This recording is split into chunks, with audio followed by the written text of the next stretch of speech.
The story begins at Tsurumi's diner. The main character is introduced by Tsurumi Asuta, a 17-year-old boy who studies in the 11th grade.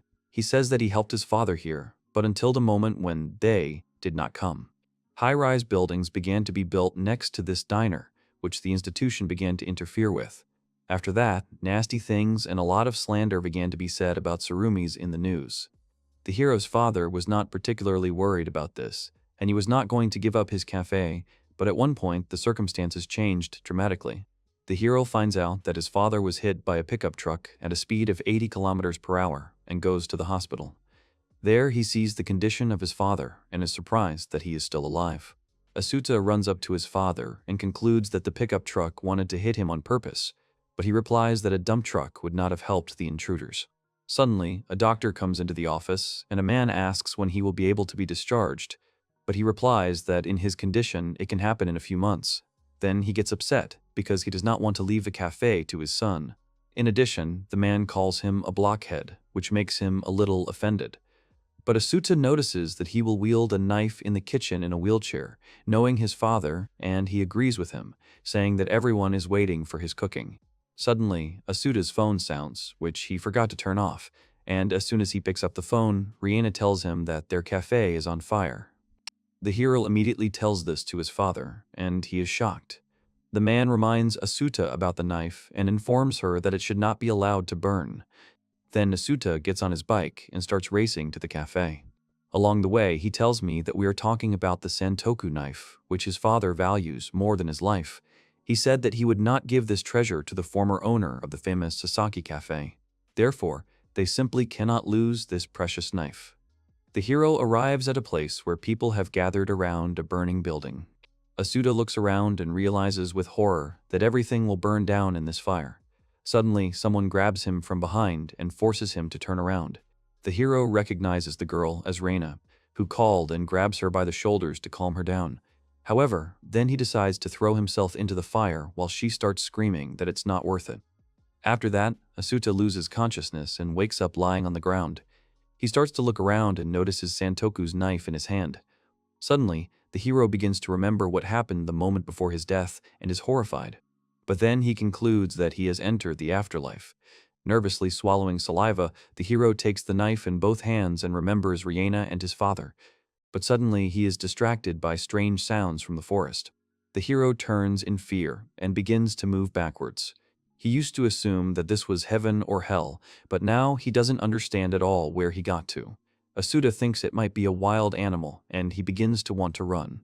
Suddenly, something that looks like a boar comes out of the bushes. The hero is greatly surprised and assumes that it is a boar, when suddenly the beast begins to dig with its hind leg, preparing for an attack. Then he makes a dash towards Asuta, and he starts running screaming. But very soon he stumbles and, rolling head over heels, falls into the pit. Already there, he begins to experience pain and wonders what is going on here. Then Asuta looks around and realizes that he has fallen into a trap pit, which turned out to be too deep. Then he starts screaming and calling for help with all his might, but even after that, the silence remains unchanged.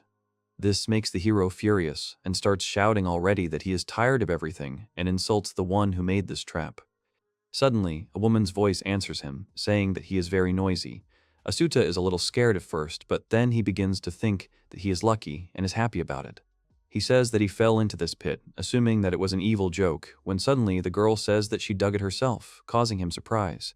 Then she explains that it is a trap for catching jibe, and asks if the hero can imagine how much effort she spent to make it. From this, Asuta concludes that he is to blame and decides to apologize.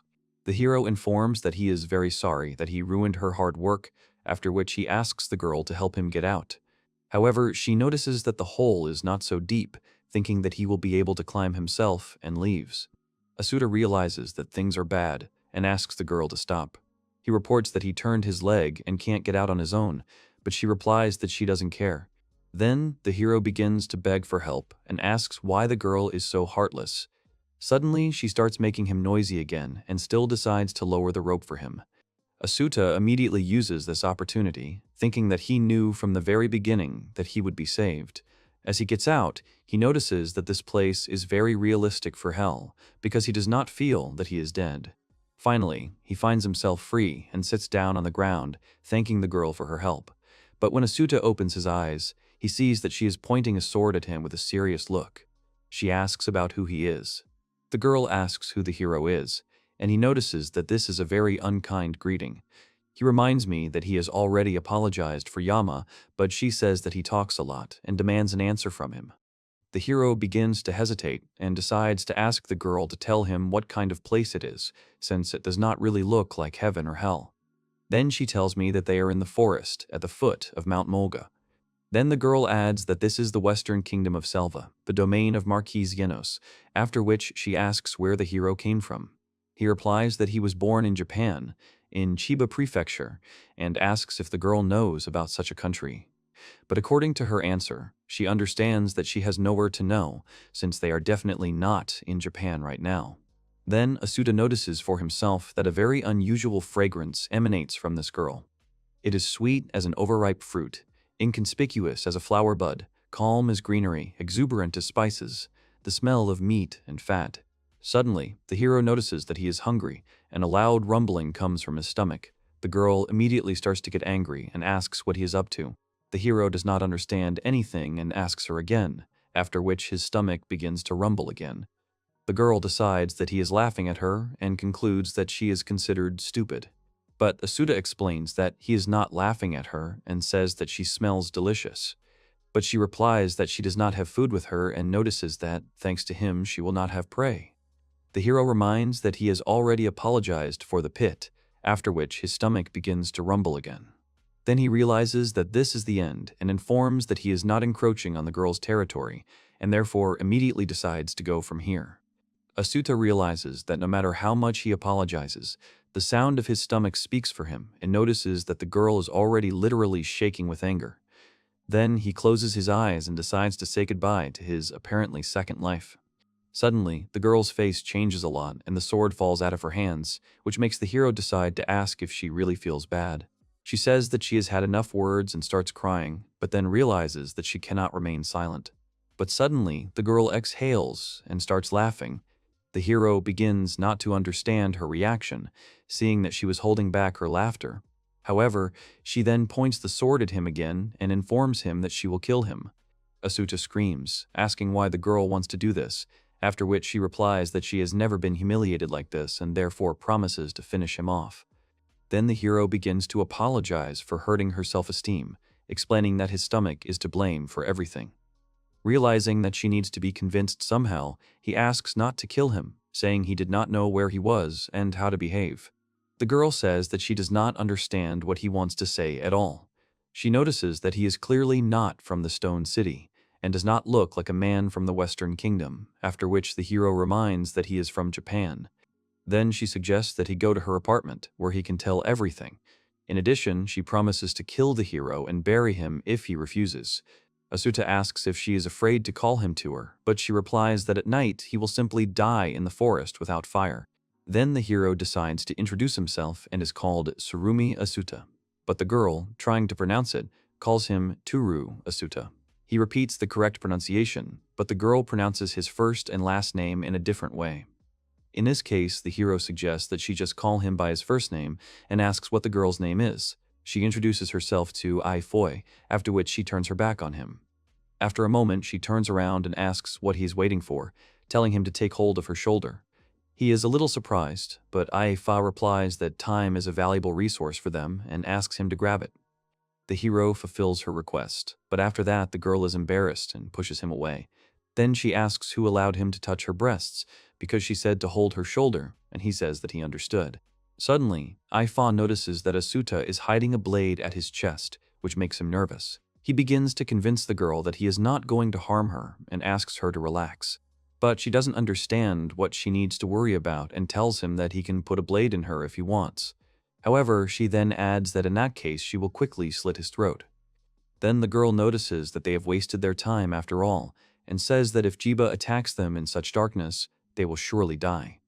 The hero remembers that this is the beast for which she made a pit trap, and notices that it looks very much like a boar. The girl asks him again, and then he tells her that it is a black beast with big fangs.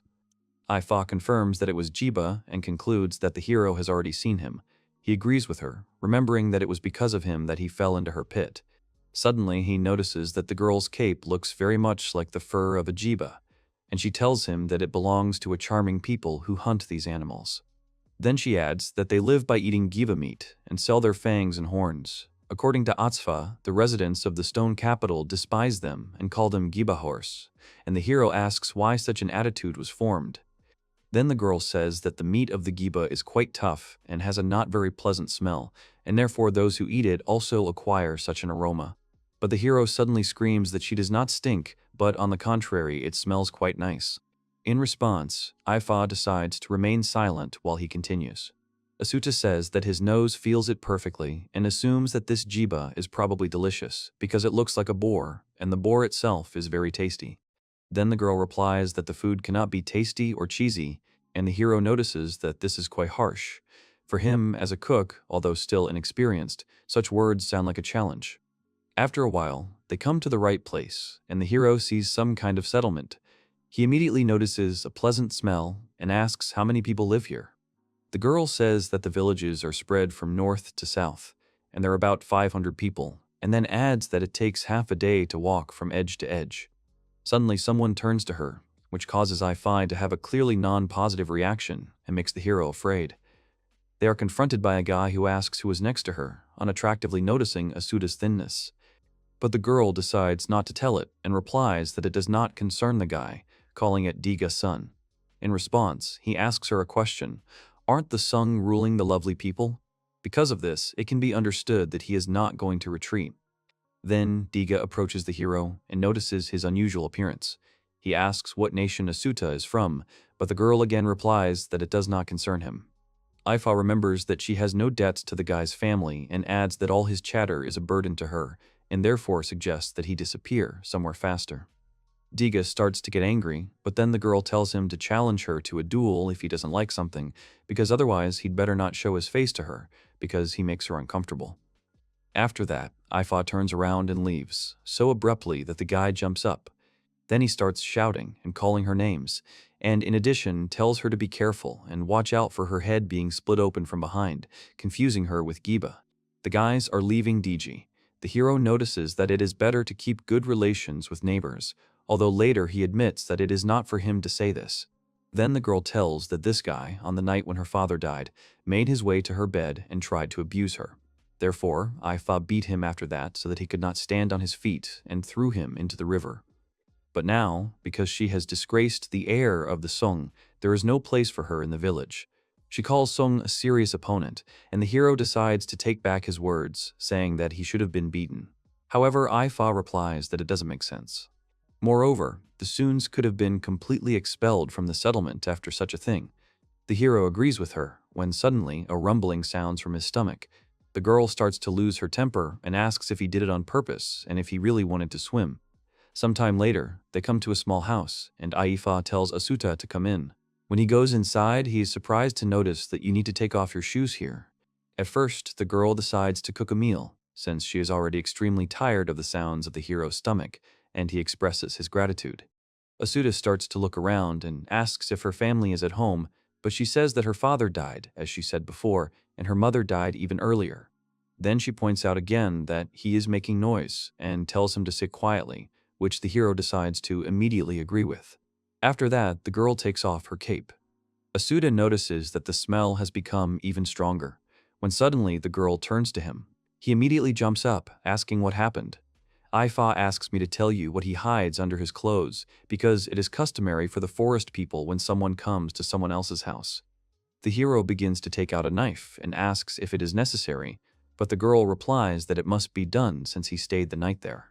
Suddenly, he realizes that he may be here precisely because of Santoku's knife. Then Asuta decides to hand the girl a knife and informs her that this thing is very important to him. He asks her to treat him carefully, and she says that she never treats things with carelessness. Suddenly, she assumes that this blade was given to him by his parents, and he confirms her guesses. Then Ifa falls silent. Then she steps aside and says that people who spit on the family do not exist in the diligent people. After a while, the girl comes out with a pot in her hands, and the hero jumps up at the same moment. He is a little surprised by this kind of dishes, and the girl notices it. Ifa reports that it is not ready yet, but the hero explains that he is interested in culinary culture, since in some way this is his job. He glances at the contents and screams. The hero is surprised by such a large amount of food, as he thinks it's a lot for two. But the girl does not understand him and informs him that she does not know what he is talking about. Then she pulls a piece of meat out of a pot of boiling water, when suddenly Asuta notices that it is covered with spices and assumes that it is jibba meat. Despite the fact that the dish looks quite harsh, at the same time it has quite an appetizing appearance. Suddenly, the girl notices the expression on his face and turns around, not quite asking why he is smiling. From this, Asuta is distracted by her and replies that the dish just looks delicious. However, she, gritting her teeth, reminds that there is neither tasty nor shoddy food. Then she turns back to the pot while the hero awkwardly looks away. Suddenly, Ifa rises and informs them that they have time until the meat is cooked, after which she asks the hero to tell her about himself. Then, Asuta removes the bandage from his head and tells the girl about where and how he lived these 17 years before he got here. In addition, he says that he already thought he was dead, but he woke up here as if nothing had happened. Because of this, at that moment he concluded that he had landed in a strange country on his planet. Then the hero notices another oddity, because he does not speak any language other than Japanese, but he can communicate with Aifua, despite the fact that she has never heard of Japan before. In response, the girl decides to remain silent, after which Asuta asks to tell him at least some clue about where he is. Then she tells that both the villages of Prelesia and the stone capital of Genos are located on the land of the western kingdom of Selva. Also, according to her, there are as many people living in the Western Throne City as there are stars in the sky. She then tells that the people of Selva worship a deity of the west named Selva, and that there are 4 kingdoms on the mainland of Amusholen, which have 4 deities. In Amuskol, where all the kingdoms have their own deity, whom they worship, there is no such people who are not patronized by one of the 4 great gods. Without gods, only beasts. Suddenly, the girl asks if Asuta doesn't know about this either. He replies that, unfortunately, this is the case. He suggests that it could be a tribe unknown to him and a boar not listed in Japanese reference books, although this is very unlikely. However, Asuta has already made a conclusion. He realizes that this is not the world he lived in before. Suddenly, the hero turns to Aife and asks if there was anyone else who said that he died and appeared in this world, but she replies that she has not heard of such a thing. Then Asuta concludes that he must have been thrown here from a completely different world. It's like he fell out of the sky, and by some misunderstanding, Japanese is also understood here. The hero immediately begins to realize that he will no longer see either his father or Reina. He will not give them the knife either, and there is no question of returning to his world at all. He believes out of his last hopes that he just hit his head and sees nonsense because he was left here alone. This fact is very scary for him to realize. Suddenly, he is distracted by a girl who reports that she has figured everything out, after which she notices that the meat has just been cooked. She lifts the lid, and the hero sees a lot of scale there. He asks if the girl heard what she wanted, and she says that she realized that the hero either came from another world or just turned out to be a madman who was sure of it. Asuta assumes that since she understood this, she believed him, since her gaze at that moment was quite serious. Then she says that the hero is definitely not lying, and therefore concludes that he is just crazy. From these words, he calms down a little and decides to express gratitude, looking at how something is happening in the pan. The girl begins to be perplexed by the fact that the hero was glad that she called him crazy, but he replies that this is not so. Asuta explains that he was glad that she believed the words of a weirdo she met for the first time in her life, even though she thinks he's crazy. Then Ifa asks what he will do next, and the hero replies that he has nowhere to go now and that he has not thought about it yet. After that, she wonders if there is a way to return back to his world. But he reminds me that he doesn't even know how he got here, let alone to return back to his world. Suddenly, he is distracted from his thoughts and notices Ifai's displeased look. Asuta asks her to tell her right away if he's in the way, after which he promises to leave immediately. But the girl understands that he does not know how to spend the night in the forest, and either Jiba or Munto will eat him there. Ifa sums it up by saying once Diga saw them together, and that the hero doesn't even know about the 4 great gods. Then, if Asuta violates any prohibition, it will be her responsibility. So she tells him to stay in her sight for a while until she gets at least a little common sense and the rules of the forest people into his head, after which he can go and die anywhere. The hero replies that he understood everything and expresses his sincere gratitude to her, making a bow. But the girl suddenly cries out in displeasure, asking why he is bowing here. At this time, Asuta thinks about what Ifa told him that he could stay and begins to rejoice that she was the first person he met here. After that, the girl reports that the meat is definitely cooked. She puts food on a separate plate for the hero and tells him to eat. He expresses gratitude and notices that the dish smells delicious. However, the hero is still concerned about the fact that she did not scum at all. The girl notices that he has thought about it and unhappily clarifies whether he will eat. Then he tastes the dish and tries to guess what she cooked the meat with, onions or potatoes. At one point, Asuta begins to feel the taste of food and immediately screams that it's rubbish, which makes the house shake. After that, it's time to sleep, and at this time, the hero remembers his past when he was called to butcher a boar. He was a little afraid to try, but he decided to do it anyway. After a while, Asuta exhales with relief and informs that everything is ready, while his father replies that they have already cooked the boar stew. Asuta asks if this is really made from what he sliced, which in response he is called silly since the meat needs to be aged for several days. After that, the guys start eating. The hero screams that the dish is delicious, and there is no rotting smell in it at all. Then his father adds that it is not greasy at all, and it is easy to eat. Suddenly, Reina asks if they will eat the meat that the hero cut, but in response he promises to cook her a deer. The girl says that she feels sorry for the deer, but then she is asked a counter-question about whether she feels sorry for the boar. The hero remembers how good that boar stew smelled, which he ate on a hike while Ifa is trying to bring him to himself. He realizes that it is getting very noisy when suddenly he gets hit. The girl informs him that if she allowed him to stay, it does not mean that he will eat for free, and Asuta agrees with her. She then gives him dried jiba meat as breakfast and tells him that as soon as he eats, they will leave the house immediately. But when the hero tastes the meat, he realizes that it does not chew at all, and even the blood has not been drained properly, which is why he calls it disgusting. But then he notices an irritated and frowning face, which makes him try to eat everything quickly. Suddenly, the hero turns and sees a pot. He remembers that last night's dinner was something. That meat smelled like a beast, was tough and sticky with fat. The girl cut the onion, but it was just there and did not affect the taste in any way. The potatoes were heavily overcooked, which made them melt like powder, and there was only black pepper from the seasonings. The hero mentally called it torture, although the smell of the dish was very pleasant. While he was trying to stuff it into himself, the girl thought that he was not full and offered to pour him more. But suddenly, Ifai's cry for him to chew faster distracts him from his thoughts, which makes him hurry up. Then the girl informs that before the sun rises high into the sky, you need to have time to collect the yard and piko leaves. He replies that he understood and asks Santoku about his knife. And Ifa remembers about that blade. She tells him to go to the storeroom and get it. Then the hero goes there, and when he goes inside the room, he notices a strong smell of spices. He immediately finds a knife and also notices a leaf that looks like raw materials for spices. The hero begins to look around when suddenly a girl calls out to him.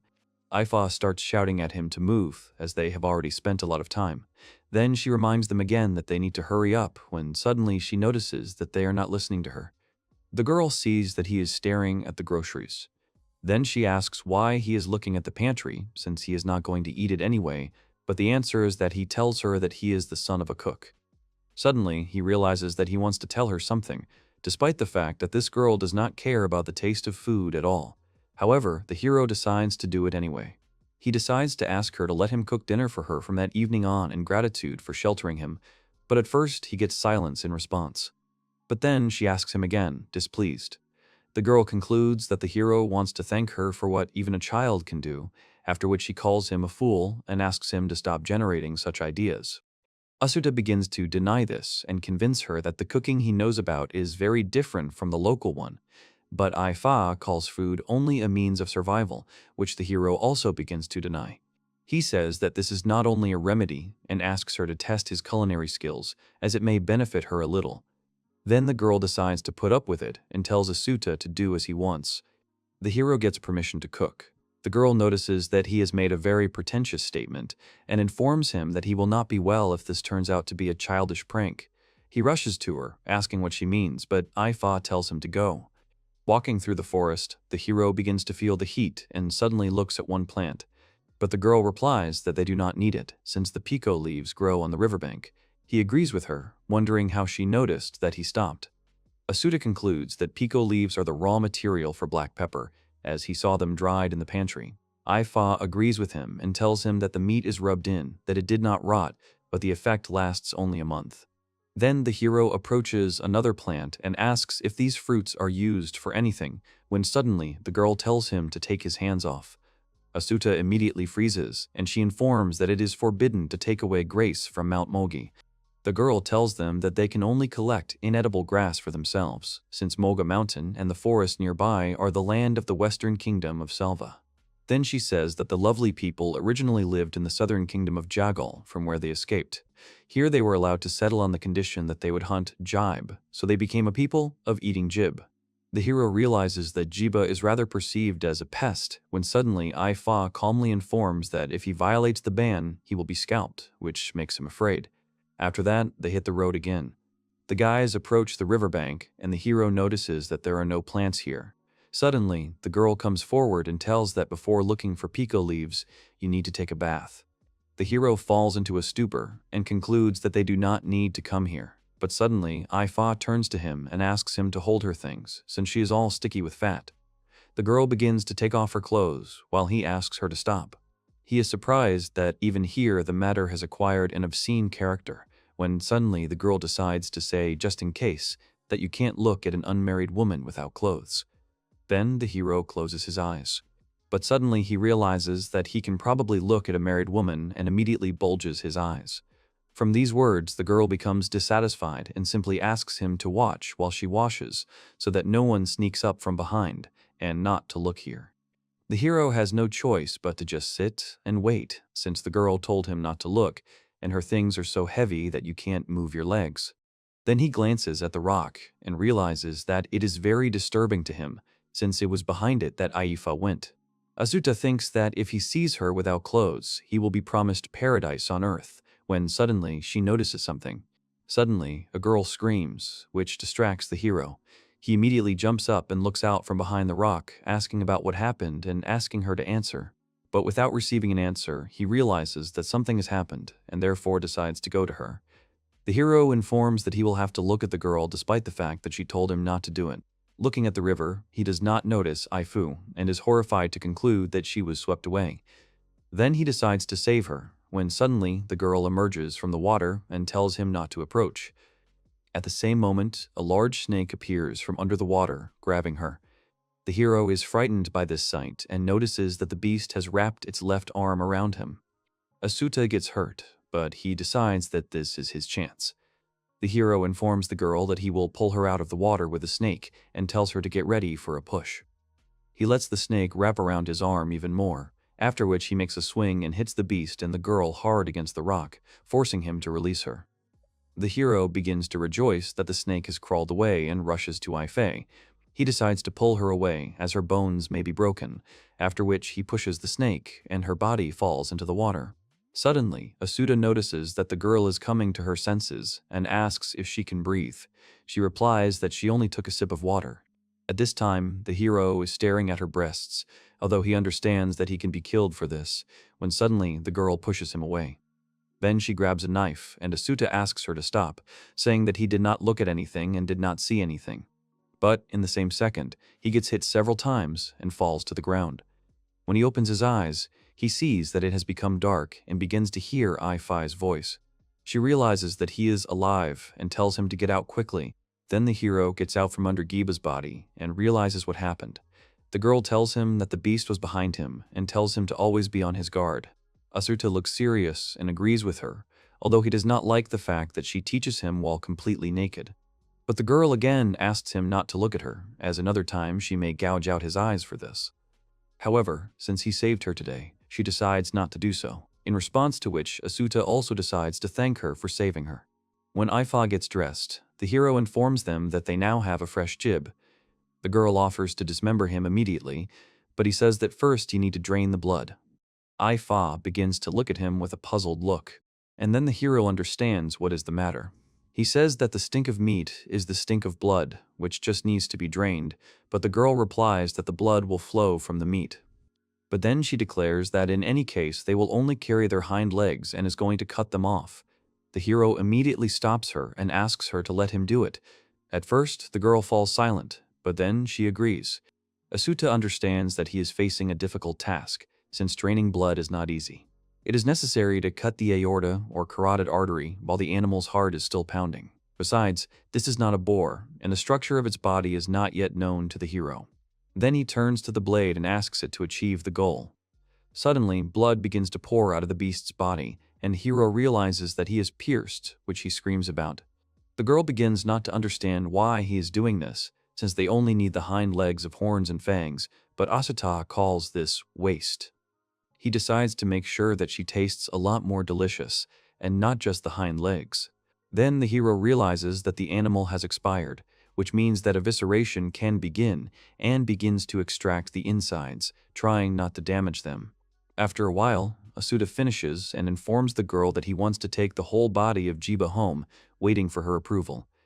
But then he asks her to wait to build a special structure. A little later, when she sees what the hero has done, the girl screams in delight and says that they will drag it together, which he is not happy about. Panting from the effort, Asuta suggests that now they can do different things, since they now have a skin. The girl asks about what things can be done, and he gives an example of her robe. Then she calls him a fool, and tells him that leather dressing is the work of women, and fur, moreover, can be bought for Jiba's fangs. The hero decides that women are also hunting Jiba, and Ifa calls him a fool again, since there are no such women. Asuta begins to wonder, looking at her, and the girl tells that she is, first of all, the head of the Fa family and learned hunting from her father. Suddenly, Ifa notices that the hero has been out of breath for a long time and offers him a rest if he feels unwell, when suddenly he screams that he is not such a strong monster like her. Then he asks not to force him to remember that image dear to his heart and offers to continue walking. But the girl says that now she wants to find out what kind of image it is. After a while, he sits down on the ground from extreme fatigue. He remembers that in the end, he also had to go for the pico leaves. Suddenly, the girl notices with displeasure that he is even weaker than a woman. From this, Asuta first falls into a stupor, and then begins to laugh. He says that he saved his strength for the huge work that lies ahead, but she admits that she does not understand him. Suddenly, the hero rises to his feet, forcing her to be wary, and declares that they will now dismember this jibe. The hero informs that the board, Jiba, knives, and so on are in place, after which he informs that now they will remove the skin from Jiba and dismember the body. However, then he notices that the girl has no interest in what is happening. Then Asuta asks her to watch, as it will be interesting now, but she does not answer anything and falls asleep. After a while, the hero shows her how he took off the skin and tells her what needs to be cut so that there is no fat left on the skin. Therefore, he first makes a hole in the torso, and then pulls and makes a hole again. But suddenly, Asuta notices that she is asleep again, and starts calling her to wake her up. From this, the girl screams that she is not sleeping and immediately attacks the hero. Then the hero realizes that, after such an incident, anyone will get tired and decides to remove the fat stuck to the knife before cutting the meat. But suddenly he realizes that he also really wants to sleep, which makes his eyes bulge. Now he needs to finish the butchering, otherwise his valuable meat will spoil. However, despite this, Asuta decides to do everything for the sake of a delicious dinner. First, he sticks a knife into the inside of the hip joint and turns the joint out, which already turns out to be hard work. Then the bones begin to appear, which means that you only need to trim the veins and tendons. His strength is already running out, and the hero is attacked by drowsiness. In addition, the girl also looks very obscene, which is why Asuta decides to devote himself entirely to cooking and creating food, discarding everything. After a while, she falls exhausted to the ground. He announces that he is finished, when suddenly Ifa starts poking at him with his foot to keep him awake. The hero replies that he is not sleeping, but the girl thinks otherwise. Then Asuta decides to laugh it off. Then Fa takes the seasoning from the crushed pico leaves, as the meat will rot if it is not added quickly. The hero remembers that they were just picking these leaves, and the girl replies that it's not time to sleep. Then she takes out the vegetables, and Asuta is presented with 4 poitons and 6 arias. But before he cooks, he would like to make sure of something. The hero asks if it is necessary to eat all those vegetables that she brought.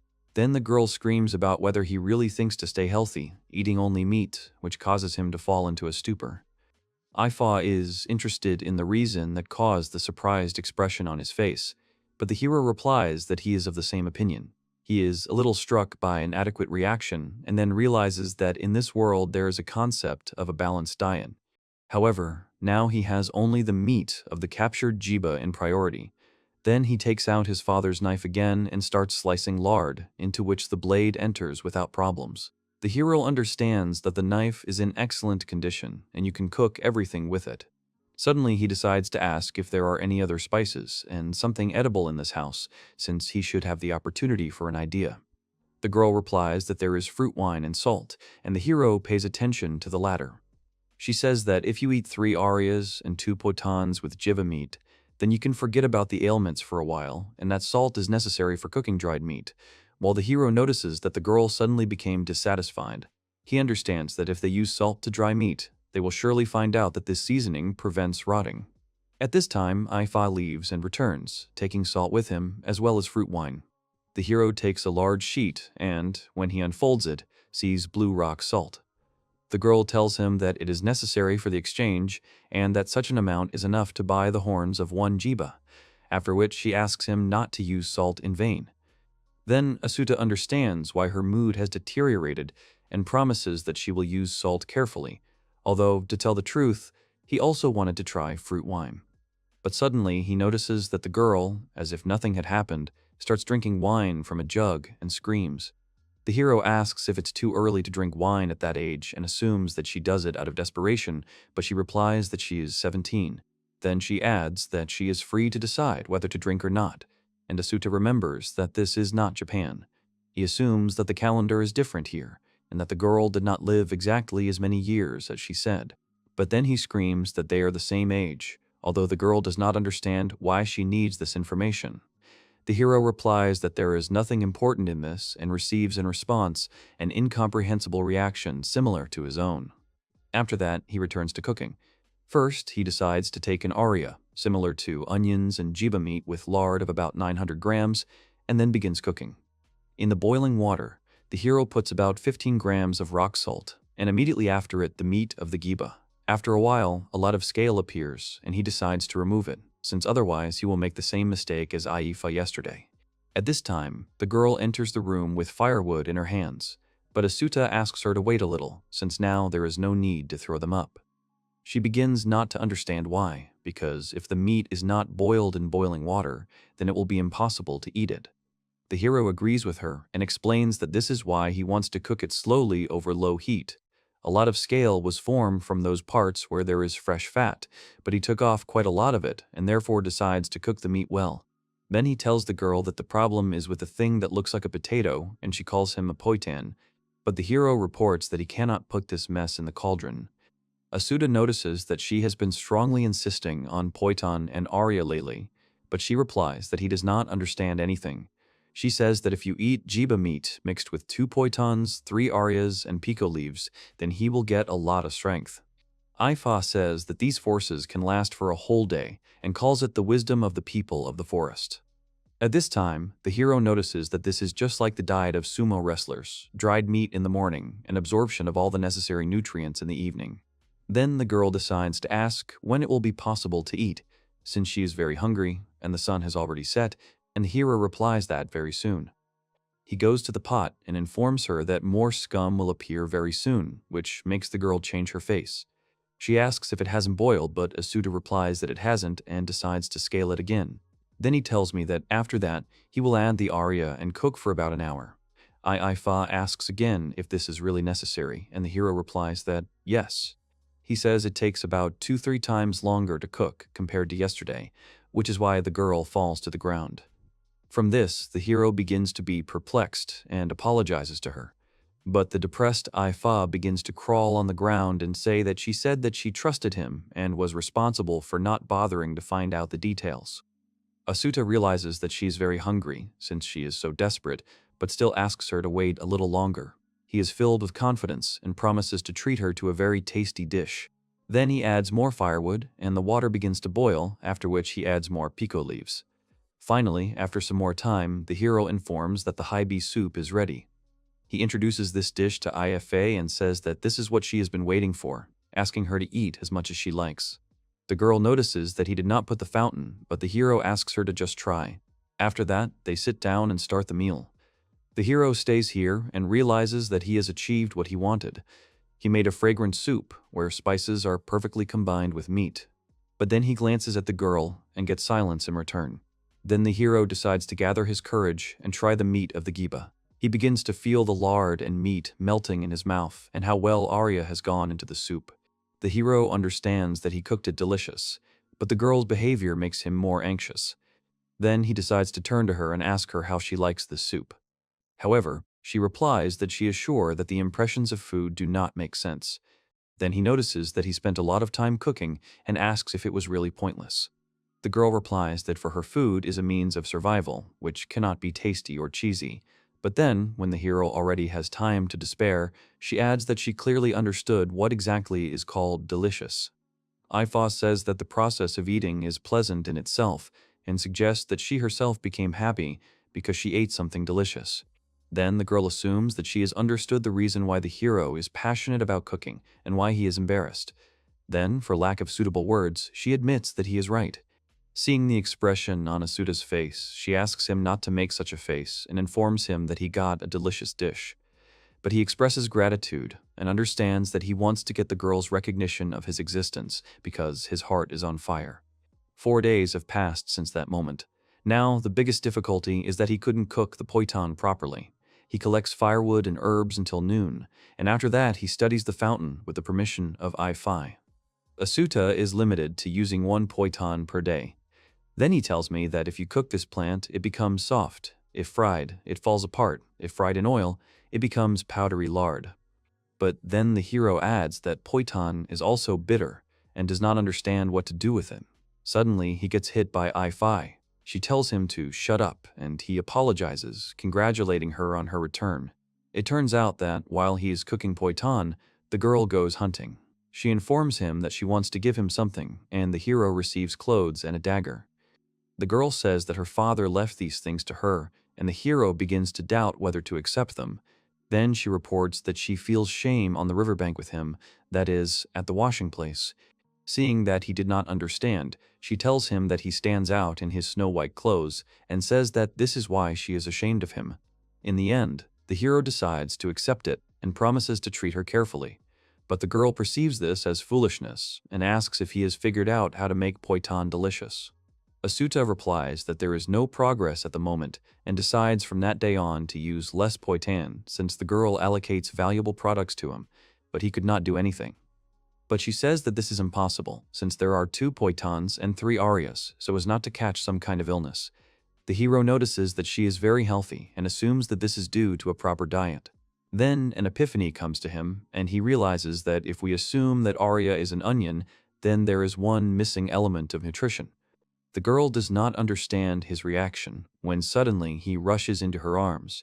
The hero calls the girl the best because, thanks to her, he found the answer. The hero understands that poitan is a grain. He doesn't want to think that Ifa doesn't get carbohydrates and remembers that this plant tasted like flour. Then he concludes that poitan is a potato-like cereal, but he cannot be sure of this and decides to conduct a test. He's going to make a new poitan dish. Asuta recalls that after he spontaneously hugged the girl, she beat him pretty badly and then went hunting. The hero thinks about the fact that the poitan loses its viscosity when boiling and dissolves in water and concludes that it is already flour dissolved in water, deciding that it is necessary to make just flour out of it. He cooks the poitan in a small amount of water, which turns it into a gel and puts it in the fire, leaving it to dry in the sun for an hour. After the mass has solidified, the hero crumbles everything into flour and decides to dissolve it in water.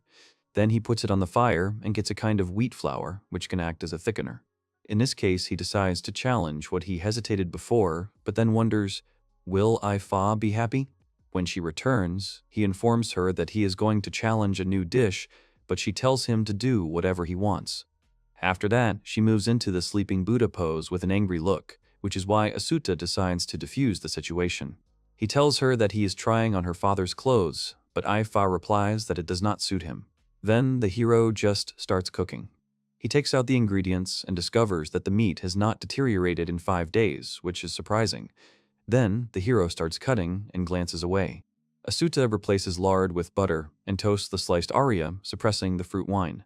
At this time, the girl is watching him closely. Then, to the toasted aria and minced giba, he adds salt, pico, and magic extract.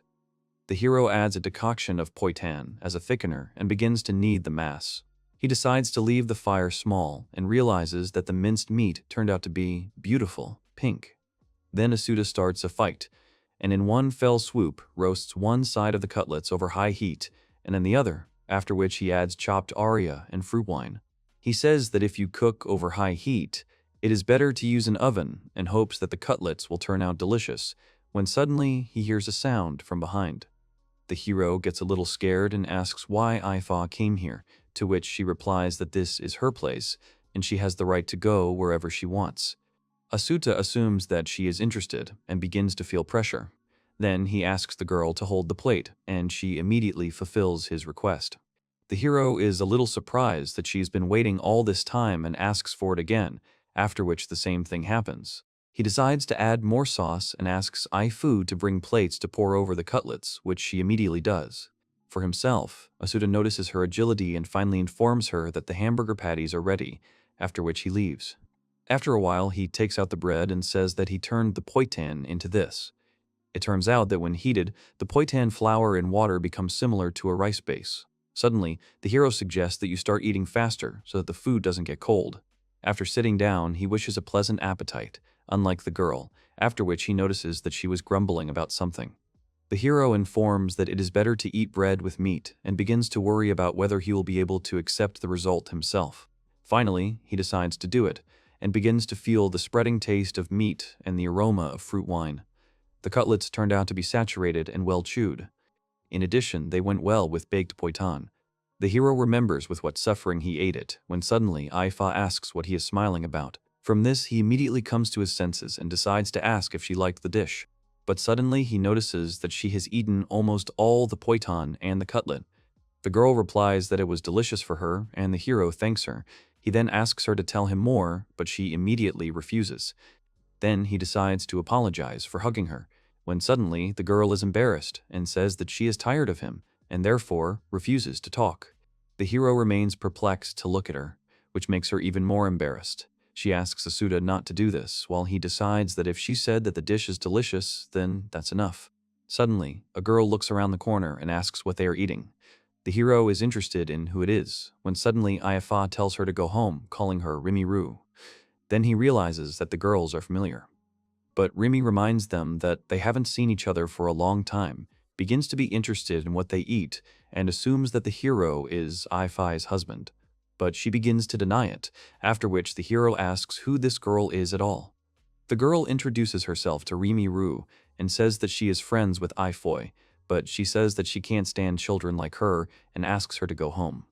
This causes the girl to scream, and the hero notices that Aifa was rude to her. Then she admits that she lied to her and explains that she has incurred the wrath of the Song family, which is why a girl from the Ryu family may have problems because of her. But, in the end, Aifa decides to let the girl go, which she begins to rejoice. She says that her father said that the Song family is not scary, but the girl replies that the head of the Dongru family has such a character. At this time, the hero does not understand what the conversation is about. Then he decides to remind himself, and Rimi tells him that her father told her not to approach such a suspicious person. But Asuta notices that she approached him anyway, and she explains that in Jirufa's robes, he no longer looks like an outsider. The hero concludes that Jirufa is Aifa's father. Suddenly, Rimi assumes that the girl accepted him into the family since she gave him these clothes, which is why she begins to justify herself. The hero begins to be offended by this, and he decides to offer her food and calm down, when suddenly Rimi is attracted to food again. The hero tells that it is made of meat and poitan, and the girl immediately asks to give it a try. Then he gives her a cutlet and says that it is not easy jiba meat, after which he clarifies whether he is violating any prohibition. Asuta understands that he has already done a lot of things that cannot be done in Japan and hopes to hear impressions about food not only from Ai-Fi. The girl screams that it is delicious and is surprised by the taste of jiva meat, which the hero begins to rejoice. Then she starts shaking him from side to side, asking about cooking, and Asuta realizes that she is very strong. Suddenly, Ai-Fa notices that Rimi was not taught that it is impossible to interfere with the meal, forcing her to apologize. At this time, the hero tries to come to his senses and thanks the girl. Then she informs that it is already dusk and suggests that the girl go home. Then she thanks them for the treat and asks the hero what his name is. He introduces himself to Tsurumi Asuta and corrects her pronunciation. Suddenly, Remy starts asking Aifu to let the elder of the Rue house taste this dish, since he will leave them very soon. The hero falls into a stupor and glances towards the girl. Aifa asks if the hero is really going to go to Rue's house, and he replies that yes, because Jiva's grandmother is an important person for her and for Remy. Then he decides to protect at least someone, and the story is transferred the day before. The hero asks if Jiva's grandmother can come when the food is ready, that is, by tomorrow evening. Ai-Fa says that according to custom, Asuta should come to Rue's house, and then decides to ask Rue to come for them early. She agrees, and thanks for the reception. Suddenly, the hero notices that the girl has become gloomy, and she tells him that she also wanted to help Remy, but at the same time admitting that she wanted to refuse. Then he asks why she didn't do that. Ai-Fa says that 2 years ago, after a quarrel with Diga, she received an offer from the head of the Rue house to join their family through marriage. But she refused because she wants to live the life of a huntress. The hero replies that anyone would be confused by this. According to the girl, Donda Rue, the head of the family, said with a smile that in this case the Soons would either not touch her or they would be destroyed in response. Therefore, Ai-Fa refused and broke off all relations with Rue.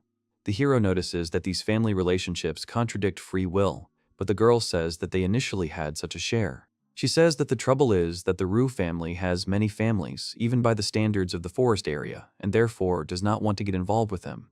But the girl is worried that the hero may be involved in the enmity of these families. He immediately informs her that he does not want to see such an expression on her face.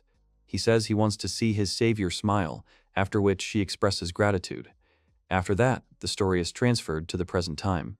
Asuta tells Remy that she doesn't have to be so respectful, and remarks that it's very good that she came early, since there is a dusty job. Then the guys set off, and along the way the hero notices that the buildings in the settlement are made with taste, unlike the house of Ai-Fi. Remy says that there are now 13 relatives in Rue's house, which he is surprised at. Asuta assumes that he will be able to find dishes for so many people in their house, since he was allowed to use the utensils, and the girl agrees with him. Suddenly, Ai-Fa gives her his dagger, which makes the hero start to wonder. But then Remy says that he will have to do it before entering someone else's house. When they arrive, Asuta falls into a stupor, and Ai-Fa remembers that he has not seen any women except her and Remy. After that, he is introduced to Tisho Shinru, the wife of the previous head, Vina, the eldest daughter, and Reina, the second oldest. The name of the latter seems familiar to the hero and makes him remember the past. He turns to Reina from his family and apologizes to her for promising to cook her a boar stew, but in the end he could not keep his promise. Then, while everyone around him is actively communicating, Asuta remembers his father. He apologizes to him for leaving him alone, and even so upset. This almost makes the hero start to cry, when suddenly someone distracts him. Suddenly, he notices her gaze on him and tells her that this was the name of one of his acquaintances, although she notices that he is sad and assumes that it is because of her. Asuta denies this, saying that this is not the case at all, when suddenly Remy informs him that she introduced all the Ruas to him, and he is surprised that everything ended so quickly. Then the girl decides to introduce herself and the hero. She then informs them that today, at Remy's request, they have come to use the hearth of the Rue house. Then Tishoshijin greets them and informs them that he will help the hero with the reina in order to learn how to cook it. Suddenly, Rina turns to him and asks if he was born in another country and clarifies the reason why he does not tell about his place of birth. He decides to tell them that he was born in Japan and that he had not heard of the mainland Amushon. He suggests that it may be difficult to understand while the girl is thinking about it. Suddenly, she calls him a foreigner who does not know about Amuskol, right in the middle of this continent, and smiles a little, expressing doubt. After that, Remy invites everyone to the hearth. and the hero, as soon as he enters the room, immediately notices the hearths for frying meat and for cooking. Entering the house, the hero decides to use their hearth, when suddenly Reina asks if he is not going to cook meat, since he wants to cook it softer for Jiba, as she heard. He notices that she is perceptive. Then the girl tells him that she heard that the guys would bring their meat, since the family had already cooked their own, but he replies that something remains a mystery to him. He clarifies that he is talking about the decorations on their neck made of 3 kiba fangs. Then Rihanna says that it is a blessing for health, so that women do not hunt. The hero concludes that this is not just a currency but something like an accessory. Suddenly, he is distracted by the girls who bring the poitan. He notices Ifai's displeased face, gets scared, and starts cooking. At this time, Tisho Shuchen asks if the girl really caught this jiba personally, and she replies that yes. Then the woman admits that she can't imagine what it's like, but Ifa says that her father taught her hunting and survival. After that, the woman assumes that she will die alone, since she does not need anyone, and concludes that the Fa family will soon disappear if she does not have children. At this time, Rimi asks if there is enough water in the pan, and the hero replies that this is exactly what is needed. He cuts the meat and turns around to see what mood Ifa is in. Seeing her unhappy and sad face, he immediately begins to worry about what happened. But then he pulls himself together and goes back to cooking. The hero notices that the poitan has been boiled and says that if it is digested, it will become like glue. He then adds that Reina cooks as if she had already done it, and she says that she has tried many ways to make it easier for Jiba to eat. Then Asuta decides to entrust it to her and tells her the recipe. He then takes out the meat, but Rimi reports that she has never seen such a thing. Then he tells me that this is meat between the shoulder blades of a Jiba. Tisho Shin tells the girl that the family has only legs, and this is a novelty for them, and the hero remembers that Ifa did the same and assumes that legs alone are not enough for a family. The woman agrees and says that their men catch 2 gibs every day, and then cut off their legs and throw them into the gorge so that the rest of the people of the forest area do not get it. There, these remnants will be eaten by Munto, who will return Giba's soul to the forest. The hero says that the rest cannot be thrown away, and Tisho Shin adds that because of this, a people without pride can be born, who will extract the meat of the jibe without strength. Then he notices for himself that everything here is harsh in terms of customs, and informs that he is going to chop the meat. After that, he helps the guys a little in cooking, and they get minced meat. Rimi says that it was fun, when suddenly the hero takes the poitan for another and informs him that now he needs to cook an aria. Then he wants the girl to take him to the pantry and decides to ask Ifu to help him. Once there, he calls the room a food treasure trove. The girl points to Arya when suddenly Rina approaches the hero and offers other products. However, he decides to refuse, after which he remains alone with Ifua. The hero thinks about how she felt when she saw the pantry and invites the girls to return. But suddenly, Ifa starts to hear someone's voice, which sounds very aggressive. Rimi runs out to meet Donda's father, and Asuta realizes that this is the one who started the conversation about the wedding with Ifoi. Suddenly, the man notices him and recognizes him as a stranger who has rolled into Fa's house, noticing that he is indeed Snow White, as rumor has it. The hero also recognizes in the man Donda Ru, whom Ifa was so afraid of, and persuades himself not to be a coward. The man calls the girl the one who tarnished the honor of the House of Ru and notes her bravery since she dared to reappear with a stranger. Then he asks if she wants to continue to show her contempt for them, when suddenly Rimi screams that she already warned that they would come to cook food for the elder, to which Dondo gave approval. But the man explains to her that if they, being Gibahars, stop eating Giba, then they will come to an end, which the girl begins to object to. Suddenly, she is interrupted by a guy who says that even though their father is kind, but not always and everywhere, in response to which she asks him to shut up, calling Rudo. The hero says that he has no malicious intent, and he came to them to cook food that will help Jibaru, as Rimi said. He then introduces himself as the hearthkeeper from Fa's house, which shocks Ifa. Then Donda tells him to hurry up, calling him a kid.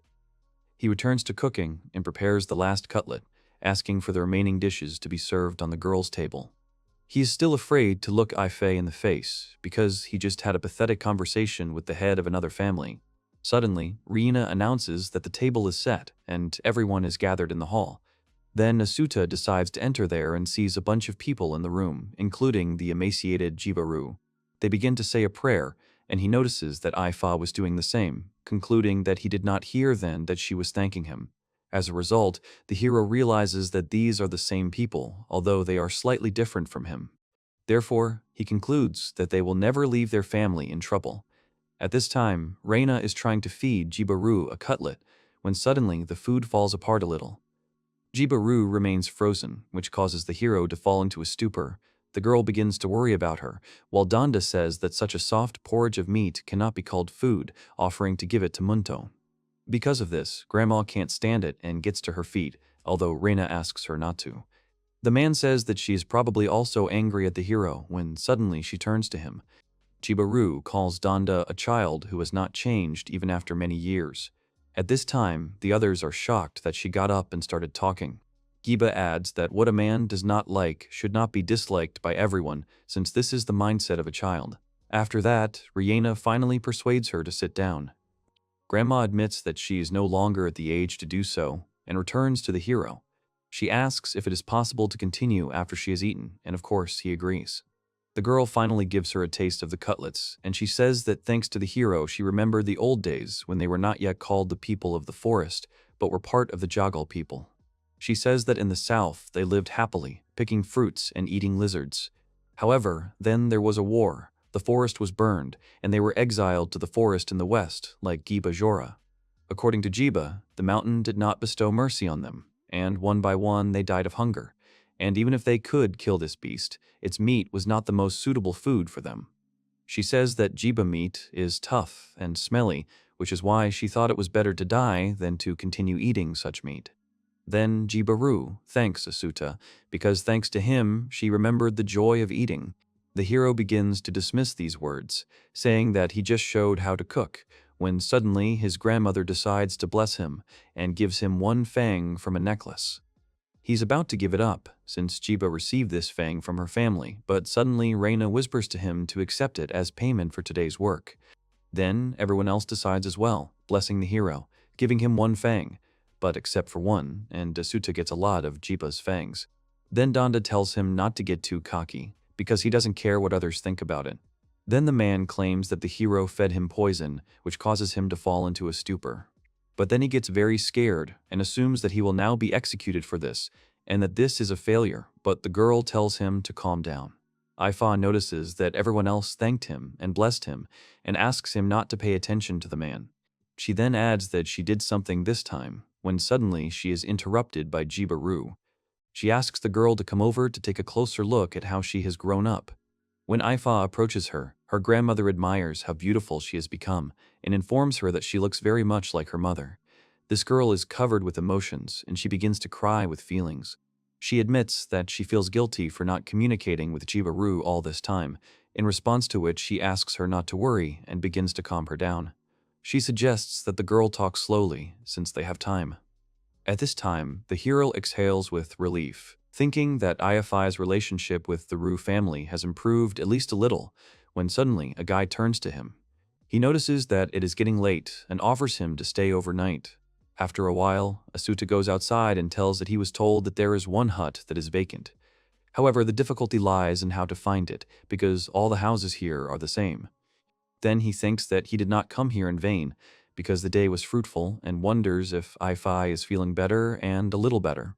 The hero understands that people have different tastes in food, and therefore it is quite understandable why some blessed him and others did not. Although, as a novice cook, he is ashamed, and what Donda meant by poison does not give him peace of mind. Suddenly, a rustle is heard from behind him, which greatly scares the hero. He is confronted by Vina, who asks what he is doing here. But, seeing that Asuta is not busy with anything, she suggests that he confide in her a little bit alone. The hero asks her again, and the girl admits that she can only talk about it with him. He remembers that her name is Vina Ryu and notices that she does not look like a bad person, which makes him begin to not understand why she had a conversation with him. Suddenly, she turns to Asuta and asks if he knows a way to escape from the forest and live in the world outside. He begins to guess what she is talking about, but turns away from her. Then she notices that she has already begun to keep secrets with him. Then Vina says that someday the time will come, though not right now, and asks not to forget about her then, after which she says goodbye and leaves. The hero thinks about the world outside. and realizes that she most likely did not mean his world, but was talking about some place in the middle of the forest. Suddenly, someone distracts him, and it turns out to be Ifa. From this, Asuta immediately comes to her senses and concludes that she has already finished talking to her grandmother. She confirms his guesses and asks why he is standing here. The hero replies that these buildings are the same, and it is unclear which one to enter. But the girl says that he is talking some nonsense and explains that since he was told to use a hut where there is no one, then he just needs to find one where the lights are off. Then the hero understands her train of thought and begins to feel like a fool. They decide to go, and the hero starts talking about the murder behind a closed door, but when Aifa asks if he said anything, he says no. When Astua wakes up, the girl immediately informs them that they are going home. She says that they have already received the blessings and is going to go hunting. Seeing that he continues to lie down, Aifa turns to the hero when suddenly he jumps up and asks how long he slept. But the girl notices that he doesn't look well and asks if everything is fine. He replies that everything is fine and adds that he will sleep later. But Aifa asks him not to bother because this time she gave him trouble and now she needs to thank him properly. The hero notices that today, for some reason, she looks very much like an angel who seems about to ascend to heaven. At the same moment, he plops down on the floor and the girl is scared for him. Asuta replies that everything is fine and that he just didn't get enough sleep. Of course, it bothered him that he stayed the night in someone else's house, but thanks to the fact that Aifa behaved as usual, he calmed down. The hero recalls how he compared everything to the girl's house, while she already wanted to put out the lights. But then his thoughts were taken over again by what Dondaru said after the meal about the poison. The hero thinks about what the man meant by poison because he used ordinary ingredients, and the problem is clearly not in preferences. However, then Astua wonders if it is necessary to continue to worry, because he has already fulfilled Rimiru's wish, and Ifi has one less problem. But has he done enough? Suddenly, the hero jumps up and realizes that he is not. He didn't do enough. Asuta realizes that he is the son of a cook and the keeper of the hearth in the house of Ifi. However, on top of that, he also likes to cook. The hero loves the moment when someone enjoys his cooked food, as it was in his father's cafe. He thinks that there is no such dish that everyone will like. He knows that very well. However, when the hero's food is called poison, he cannot accept this. Then he begins to actively think about how to please Donda. But for long hours, nothing comes to his mind. The girl notices that he is most likely tired and suggests that he rest a little while. She goes and talks to Rue, with which the hero simply agrees. He understands that no matter how much you think about it, nothing can be resolved. Then the hero assumes that if he takes a walk, then maybe something will come to his mind. Outside, he hears men's voices coming from somewhere. Asuta assumes that these are just people who go hunting and thinks about the fact that yesterday he received a blessing mainly from women and not from men. However, he doesn't know how to ask them about it either. Suddenly, someone cheekily calls out to him. The hero is a little scared and recognizes in this man the boy who gave him a blessing yesterday, named Ryouridou. He anxiously asks about what happened and assumes that Asuta is looking for one of the women. The hero concludes that Ryouridou will be able to listen to him at least a little, but then begins to doubt it. He replies that he is just looking for some of the women, and the guy replies that they went to wash by the river. Astua falls into a stupor and asks him again, but he repeats once again that the girls went to wash by the river. From these words, the hero becomes somehow lost and does not answer anything. Then Ryouridou assumes that he does not know where this place is, and in this case decides to go and show him. But after that, the hero starts shouting that it is not necessary. At this time, it's like two people are fighting in him. One tells him not to be shy, and the other screams that it's impossible. He is terrified that he will be scalped, and then his eyes will be gouged out, as promised by Aifa. The guy turns around and once again asks Asuta to follow him, in response to which he begins to shout that I will kill him, or else he will first know hell on earth, and then he will be killed. Then Ryouridou realizes that he is embarrassed and smiles after that. After a while, they come to the right place, where they begin to hear the sounds of splashing. Ryouridou explains that the girls wash behind those boards and asks that he can't decide in any way, since he has already come this far, and then pushes him. Asuta falls over the shore and realizes that this is the end. The girls see him and are greatly surprised by such an appearance when they suddenly notice that he has lost consciousness. Suddenly, Aifa comes out from behind the boards, who once again says that she will not swim. But then she notices Asuta lying on the ground, and Riina informs her that he is not well. Then she asks the girls not to approach him and decides to figure it out for herself. Riina starts to object, but still decides not to get involved.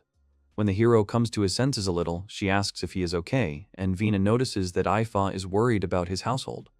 Suddenly, he begins to hear Ifai's voice, when suddenly she decides to bend down to check if he is alive and if his heart is beating, covering his face with her chest.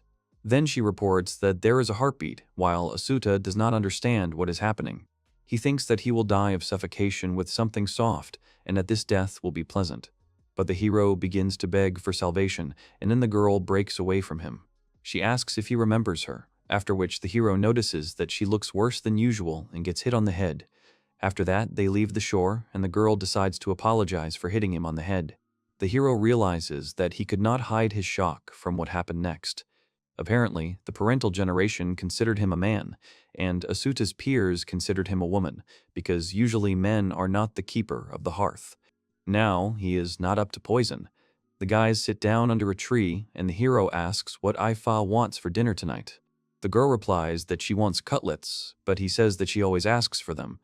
Then she tells him that the meat is usually softer in them, and he notices that she liked the dish because of its softness, which is why Ifa asks him to shut up. But at one point, he remembers the softness of her breasts again and is overcome with anxiety. The hero realizes that it turned out to be something different for these people and thanks Ifa. Then he turns to her and decides to ask for another chance. He wants to treat Donda again, who called his food poison, and for this he will need the help of a girl as the head of the house. Since she owes him for that time, Ifa decides to help him. She asks if there is a chance of success, and he replies that of course. After that, they go to Donda, and he asks what they came for. Then Ifa tells me that she has a request. She says that she would like the hero to prepare a treat for Ru's house. This makes the man grin and decide that he is being mocked, but the hero replies that he is absolutely serious. Then the man promises to show Asuta what happens when he confuses recklessness with courage, and decides this time to prepare a scene for him in 3 days. Asuta and Ifa are sitting on the floor of the house. The latter turned to the main character and said that about that conversation with Donda, he conveyed that cooking was waiting for him in 3 days, and he would need to prepare food for the wedding celebration at the house of Ryouridou. The hero thought about her words and lowered his eyes. He only talked about the wedding out loud. The girl also looked away and just confirmed it. Ifa also explained that this time there will be not only routes but also routines, which is why the conditions are more difficult than before.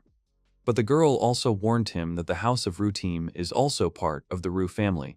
If they suddenly fail, then the entire Ryu clan will become their enemies, and the Fey house will become an outcast of the forest. Ifa, upset, said that then both she and he, but did not finish the sentence. Asuta thought that the girl would get involved because of him, and despite this, she approved of his revenge. Then he got up from the floor and, clenching his hand into a fist, said decisively that they would certainly have to succeed. He smiled sweetly after his words, which made Ifa not even find what to say to him. Then she said that the main character had said that they had every chance of winning. After that, they simultaneously raised their fists in the air and hit each other with them. Asuta said that of course he would succeed, to which Ifa agreed with him. After a while, they set off on the road. Asuta had a bag over his shoulders. The girl was wearing a dark cape. They walked in silence. The main character was thinking that he was always looking for poison in the ingredients, which they might find unusual compared to all the previous food. He's right that his food was easy to chew.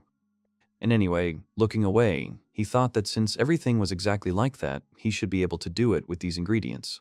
His thoughts were interrupted by Ifa, who turned to him and said that they were about to come to Ru's house, to which Asuta said that he understood.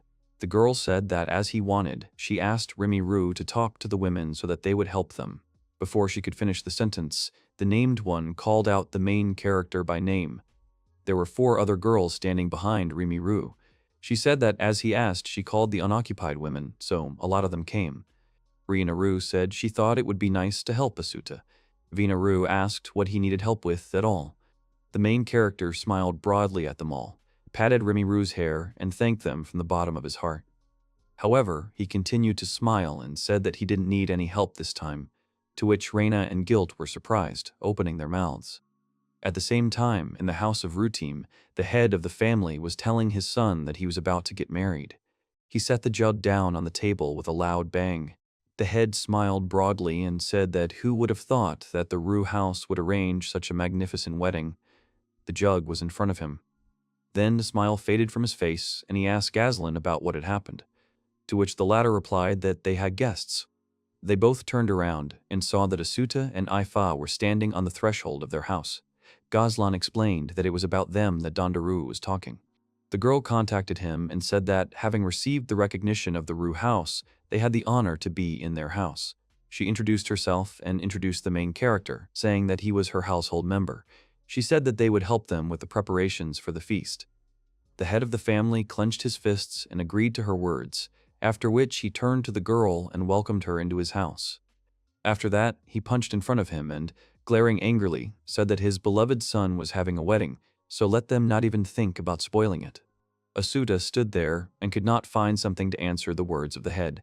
Gazlan turned to him and said that he was sincerely grateful to them for volunteering to help. His father was absolutely right.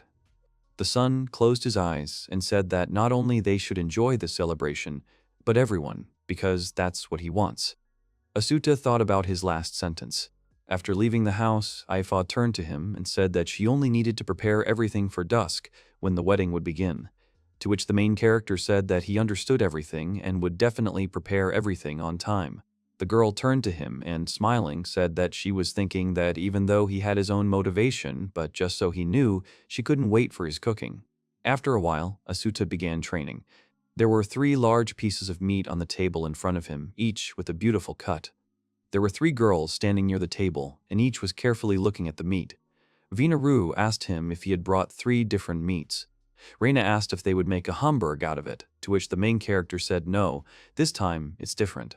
He stood in front of the table and, pointing to the meat, said that he would use all 3 pieces in different ways, to which Reina was surprised and asked that all 3 would go. Bina said it sounded interesting. After a while, Ifa and Asuta arrived at the wedding venue. In the center, a tall bonfire was surrounded by a fence. One of the heroes told them that this is the place of celebration. The main character enthusiastically said that this was a cool bonfire. How could they even make such a huge one? To which the girl said what he was talking about. Now the culprits of the celebration will appear. As if hearing her, the bride and groom, Gazlan, Ryouridou, and Amashjin came up to them. The latter was a head shorter than the man with dark hair. Asuta looked at them and thought that Gazlan's father was not in sight. At this time, Ifa called out to him. Her face was somewhat tense, and she asked him why he was only looking at the bride, because it was rude. To which the main character only asked in surprise. Asuta realized that some kind of incomprehensible situation had happened again, and he might not be well, so he tried to justify himself. At that time, Gazlan's father Dan came up with Dondaru. The first one, seeing the table, smiled and said that he saw that everything was ready for the feast. The main character, seeing them, got a little nervous. The elders came to the table. In front of them were plates for food, cutlery, and, most importantly, hot dishes in pots. The head of Ryouridou suggested to start feasting. Fried meat was placed on the table in 3 plates, from which smoke was still coming, and there was an incredible aroma. At first, Dan Ryouridou smiled and said that the wedding should be celebrated smartly, but after he took a closer look at the table, the smile faded from his face. He became very upset and said that something didn't look quite right here. Dondaru just stood and surveyed the situation. The head began to ask loudly that it was really unclean meat that should be given to Munto, and they were comparing his son to Munto. While people were whispering about what had happened, he asked about who did it and who brought it here. Asuta pressed his hand to his chest and said in a firm tone that it was him. Dan Ryouridou looked at him and remembered that he was from the Fa house. He told the main character that he knew it was an important holiday and did it anyway, asked if he really thought he could get away with it. But the latter interrupted him and asked him to try these dishes. Dan grabbed Asuta by his clothes and pulled him towards himself, while indignantly asking what he had just said. The latter said that the head was righteous in his anger. However, he prepared it by thinking about his son's words that everyone should enjoy. The head of Ryouridou let him go and asked if Gazlan had really said that. The latter said that yes, he talked about it. Then the father slapped his stomach. After that, he turned to the main character and said that if it turned out to be worse than what Munto was eating, then they would pay him in full right here. Ifa lowered her head and grabbed Amuta's sleeve, visibly nervous. The latter was standing, and his heart was beating violently. Dan asked them if they understood everything, the people from the Fa house. Reina wanted to speak out in defense of her friends, but Remy pulled her skirt and asked her not to do anything. At this time, the head grabbed one piece of meat and began to bring it to his mouth. He chewed it for a long time and then took another piece and another piece, so that the plates in front of him were empty. Looking at him, the main character was very surprised that he ate all 3 pieces of meat in one sitting. At the same moment, Dan turned to him. A big smile lit up his face. He said that he really liked the 3rd version of meat, so he asked for more. Ifa and Asuta only thought that he had quickly changed his mind. The main character did not immediately comply with his request, because he was thinking, so Dan shouted for him to bring it to him faster, to which the latter said that he understood, and abruptly ran for meat. Donda turned to the head.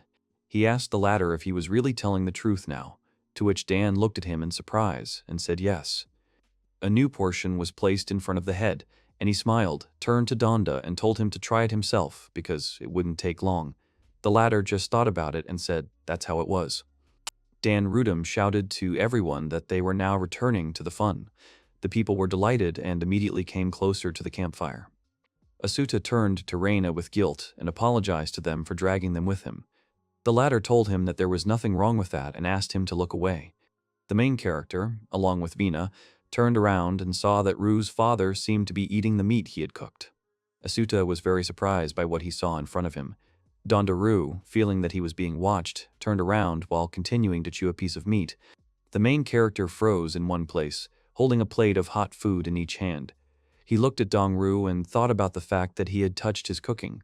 The latter, noticing that he was being watched, turned around and asked why this kid was looking at him.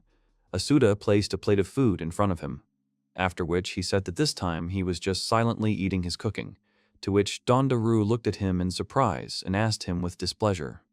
Asuta immediately felt goosebumps all over his body from his look and voice.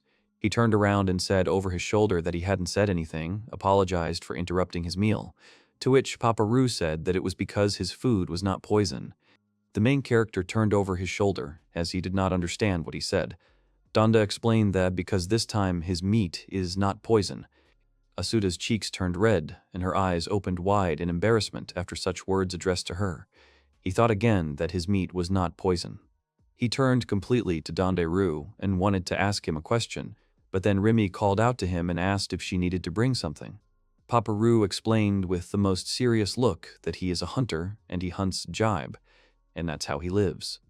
And of course he has to worry not only about himself, but also to protect those who cannot hunt. And for this he needs to keep his teeth capable of chewing. And if he continues to chew, then the soft meat cooked by the hero will turn into poison, and the teeth will weaken like jibas. He thought that the meat that Asuta had cooked this time was able to strengthen his body, and that was the only reason. The main character got a little excited by his words, and wanted to explain about the meat cooked this time, but Remy called out to him. She quickly approached him and told him to listen to her. But he smiled sweetly, held out his hand in front of him and, apologizing, asked her to wait a little bit. After that, he turned back to Donda and said that he had only brought meat today. He explained what the 3 types of meat that were on the table today were: hard legs, soft thighs, and medium hard meat between the shoulder blades. He can't chew the dried meat served at Fa's house for breakfast, but hunters who are used to such food will like legs. On the contrary, Remy Ru, for example, likes thighs or meat between the shoulder blades more. Dondaru interrupted his words and, looking him straight in the eyes, asked him why he was doing this, because food was only to support the body. Asuta explained that there is no special reason. He is a cook, and when many different people gather together and eat, he wants everyone to like it as much as possible. Paparua chuckled and said that he understood what his pride was. He gave him a blessing for this feast and clarified that it was only for him, after which he handed him a part of the necklace. The main character accepted it and was embarrassed. Remy Ru immediately ran into him from behind and knocked him down. She told him not to forget about her. They began to fall together. Vina said that she was so bold, she was entrusted to be the keeper of the hearth, so that's how she cheered up. Remy, not listening to her, asked Asuta if she needed to continue frying meat or if she could eat it because she was trying so hard. Reina asked if he was okay. Dondaru, looking at the picture unfolding in front of him with incomprehension in his eyes, asked them what it all meant. Asuta, lifting his head off the floor, said that this time he only brought meat and offered the women from the Rue house his ideas. The keepers of the hearth were his daughters. They asked if he hadn't noticed, and Rimi, holding up her hand, said that she had tried. The main character explained that he thinks it will be served in the Rue family for dinner. He got up from the floor, dusted himself off, and continued his speech. He believes that when Jiba Rue, then he saw the face of the eldest woman from the family, and also Ryouridou. An image of this funny man immediately appeared in his head, who was eating food with great appetite.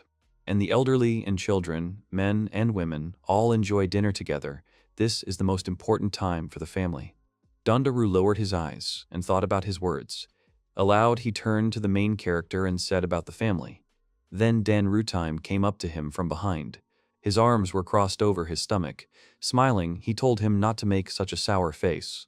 Asuta was startled again and, turning to Rimi, asked her if there was any more meat, to which the latter replied that there was no more supplement, which is why she tried to ask him a question.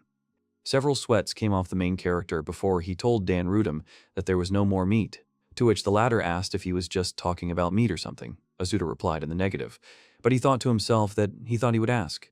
The head of the Rutime family turned around to return to the place of celebration, and then turned to the heroes and told them to go to feast, to which Asuta replied positively. After that, Dan Rutime turned to Donde Ru and with a grin and said that he had a conversation with him, to which the latter asked about what kind of conversation it was. After a while, Asuta and Ifa were sitting on the ground and eating. The main character said that the night has come, the sky is so high, to which the girl agreed with him. The hero asked her if she was offended by him for something, to which she replied in the negative. Then he asked if she was angry because Gibbeberg wasn't there this time. She answered in the negative again. Ifa said that at this feast, she felt a little, very little pride for Asuta, but for herself, annoyance. Upon hearing these words, the main character turned around. His mouth opened in surprise and his eyes opened wide. He didn't even know what to say to that. Nevertheless, when he gathered himself, he asked what he understood about pride, but why she felt annoyed, to which she said that she could not be there, she was the head of the house, but at the same time burdened him, the keeper of the hearth. Then Asuta realized that the reason was that she did not want to strain him and relaxed somewhat. He held out his hand to the girl and, addressing her by name, told her to listen to him. She was sitting with her eyes averted from him, and she looked sad. He got to his feet, smiled, and, continuing to hold out his hand to her, said that there was no such thing today that he had done alone. It is precisely because Ifa has linked fate with him that he is here. The girl held out her hand in response and agreed with him. They both threw their hands up. Ifa told him to keep working hard, calling him the keeper of the hearth, to which the main character said that he would do everything, calling her the mistress of the head of the family. Gazlan, looking at them in surprise, asked his father what they were doing there. Dan Gutim, also looking at the heroes, said that who knows them. Happy Ifa and Asuta, without lowering their hands, with smiles on their faces, began to argue whose hand was higher. The father told Gazlan that maybe he would ask another time, to which the latter smiled sweetly so that his eyes even closed, and agreed. His fiancée said she would look forward to it. After a while, Ifa and Asuta returned to the house. The girl knelt down in front of him and said that she would like to thank him for his efforts, and she asked him what he would like. The main character stood up and staggered towards her. He tried to formulate his wish by repeating the word "then" several times. After that, he fell on his stomach to the floor and said that he would like this soft fur rug, to which the head of the Fa said that she understood that he liked him, but this is the property of the Rue house and they do not have the means to buy one. Asuta blushed and turned to her, saying that he was joking. Ifa said that's why she says she knows it's impossible. He rolled onto his back and started talking about his serious desire. The girl interrupted him and said that it was necessary from the very beginning, but he didn't listen to her and asked if she had seen Rue's pantry. He said that if we talk about values, then they have these blessings, and then asked if they could be exchanged for something, to which Ifa said that they had almost no fruit wine left. Asuta asked where they bought it. The girl said that a lot of what he had seen in Rue's pantry had been exchanged for Giba's fangs and turned the conversation to the topic of his reward. He looked at her with a question in his eyes. She smiled and said that tomorrow they would go shopping in the roadside town of Genos, to which he asked in surprise that they would go to the city and not to the village. At Ifai's suggestion, they went to the city. The main character was very worried. The way there passed through a suspension bridge, which, moreover, creaked when moving. He asked if there was another way into the city, to which the girl smiled condescendingly at him and said that there was no other way. Asuta thought to himself that this was cruel. But then he decided that the new path gives freshness to the road, and these distances heal the heart. Besides, Ifa turned to him and said that they had already come to the city and told him to take a look. She told him it was Genos. He exclaimed admiringly. In front of his eyes were the streets of the city, food stalls, large animals, many people. He thought about the fact that people around him were wearing hoods. In that case, was he dressed normally by their standards? Then he saw a shop and went to it to see what they were selling there. Suddenly, a woman walked past him. She was not smiling. Rather, she even felt some discomfort. He turned to look at her. Ifa asked him what was the matter, to which he said that everything was fine. It was just that this place was very different from the forest. The girl agreed with him and said that people from other countries periodically come to trade, to which he was surprised. Looking around, he wondered if he was imagining it, as if everyone was avoiding them. He felt uncomfortable. Ifa told him that they would go first to exchange the fangs for money, to which the main character replied that he understood. They came to the man for the purpose of an exchange. He turned away from them and somewhere to the side, without looking at them, said that if they needed to change the fangs of the jibe, then they had to wait. The main character, looking at him, made a displeased face and thought that this man was some kind of bad person. He tried to contact Ifa, but she, having received the coins, said that now they had something to buy. He agreed with her, but thought to himself about how fast he was. He said they would buy a lot, to which she apologized and said she didn't have much. Then they bought the necessary things and products that he wanted. They approached different shops, and the sellers were very nervous when they saw them, but Ifa didn't pay any attention to them, enjoying her shopping. In the end, the girl, holding a large bag in her hands, said that she had bought everything. Asuta, standing next to him, also holding a bag over his shoulders, said that they had bought so much. She said she had some more coins left and asked if she needed to buy anything else. The main character agreed and, seeing another shop, exclaimed. When he saw that they were manta rays, he asked if they really sold food there and offered to buy it before going home. He said he wanted to eat something he hadn't cooked. She said she wasn't a fan of sweets, but she could buy them. Ifa smiled broadly, closing her eyes, and told him that it was fine, they could buy food, to which he happily thanked her. He came up, still holding the bag behind his back and looking at the food, politely asked the seller for 2 pieces of manta rays. The man first smiled at him and said that now he would give them everything, and then, realizing who was standing in front of him, he called them gibajors. Then he said that he understood their order. They needed 2 mantas from Kim Yusa. I asked them to leave the money on the board. Asuta was surprised to think about the word gibajors. Ifa took the manta rays from the seller, kept one of them for herself, and handed the other to the main character, and told him to hold his manta ray. He took another hot meal in his hand. His lips began to tremble as if he was about to cry. The girl asked him why he was so sad. The main character said that everything was fine, he just didn't understand something. To which she asked him what it was. Maybe he didn't like kaimusa meat. After that, she bit into a piece of manta ray and asked if it really seemed strange to him that Gibajor was eating kimusa meat. The people of the forest region, who hunt the wild beast jiba and earn coins from hunting it, they consider savages, because they are very far from such a thing as hunting. Despite the fact that they protect these people with this hunt. But the latter do not think so, but are only wary of the Gibajors. After her story, she turned to Asuta. She asked the main character if he liked these people, or if it seemed to her. He was surprised by her question, finished his mant, and said that no, he did not like them. Ifa smiled at him and said that she couldn't stand the residents of the stone capital either, and it was mutual. They're tired of talking about their money. They walked slowly towards the house. The girl asked him how mantas from Kim Yusa tasted to him, to which he swallowed. After that, he turned his hand into a fist and said decisively that his cooking was much better than this food. Ifa turned to look at him and admired his spirit. The girl said that she thought so too, but did not have time to finish, because at that time there was some noise behind them, and the man shouted at someone, asking what was wrong with that person. Asuta turned around and saw that this man was the first Diga-san he had met in the forest. The latter put his foot in front of him and, bending over the girl, told her to look at her feet. People began to crowd around them. Someone asked him if he knew that you can't swear here. The other one said to call the guards. The girl lying on the floor was trying to justify herself to him. Ifa, after looking at what was happening, said that she was also young and inexperienced, and generally responds to evil with evil. Therefore, she jumped up to one of the shops, grabbed a long tool, and, apologizing to the owner, said that she would borrow it. Asuta tried to call her by name, but she didn't even turn around and said that their purchases were still on it, after which she headed towards Dijisun. She called out to the latter and swung the instrument in front of him.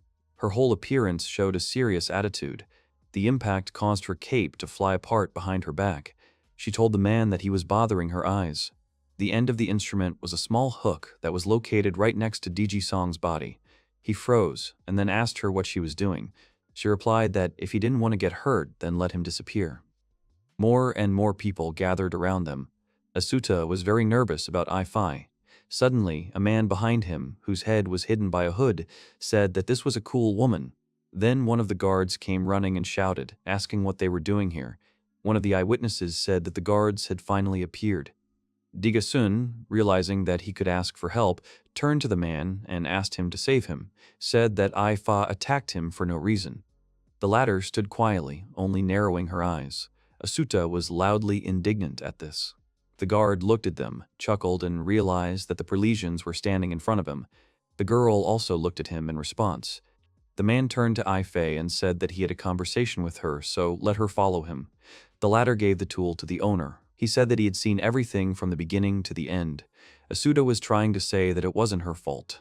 An unknown man with shoulder-length blonde hair approached them. He had a big smile on his face.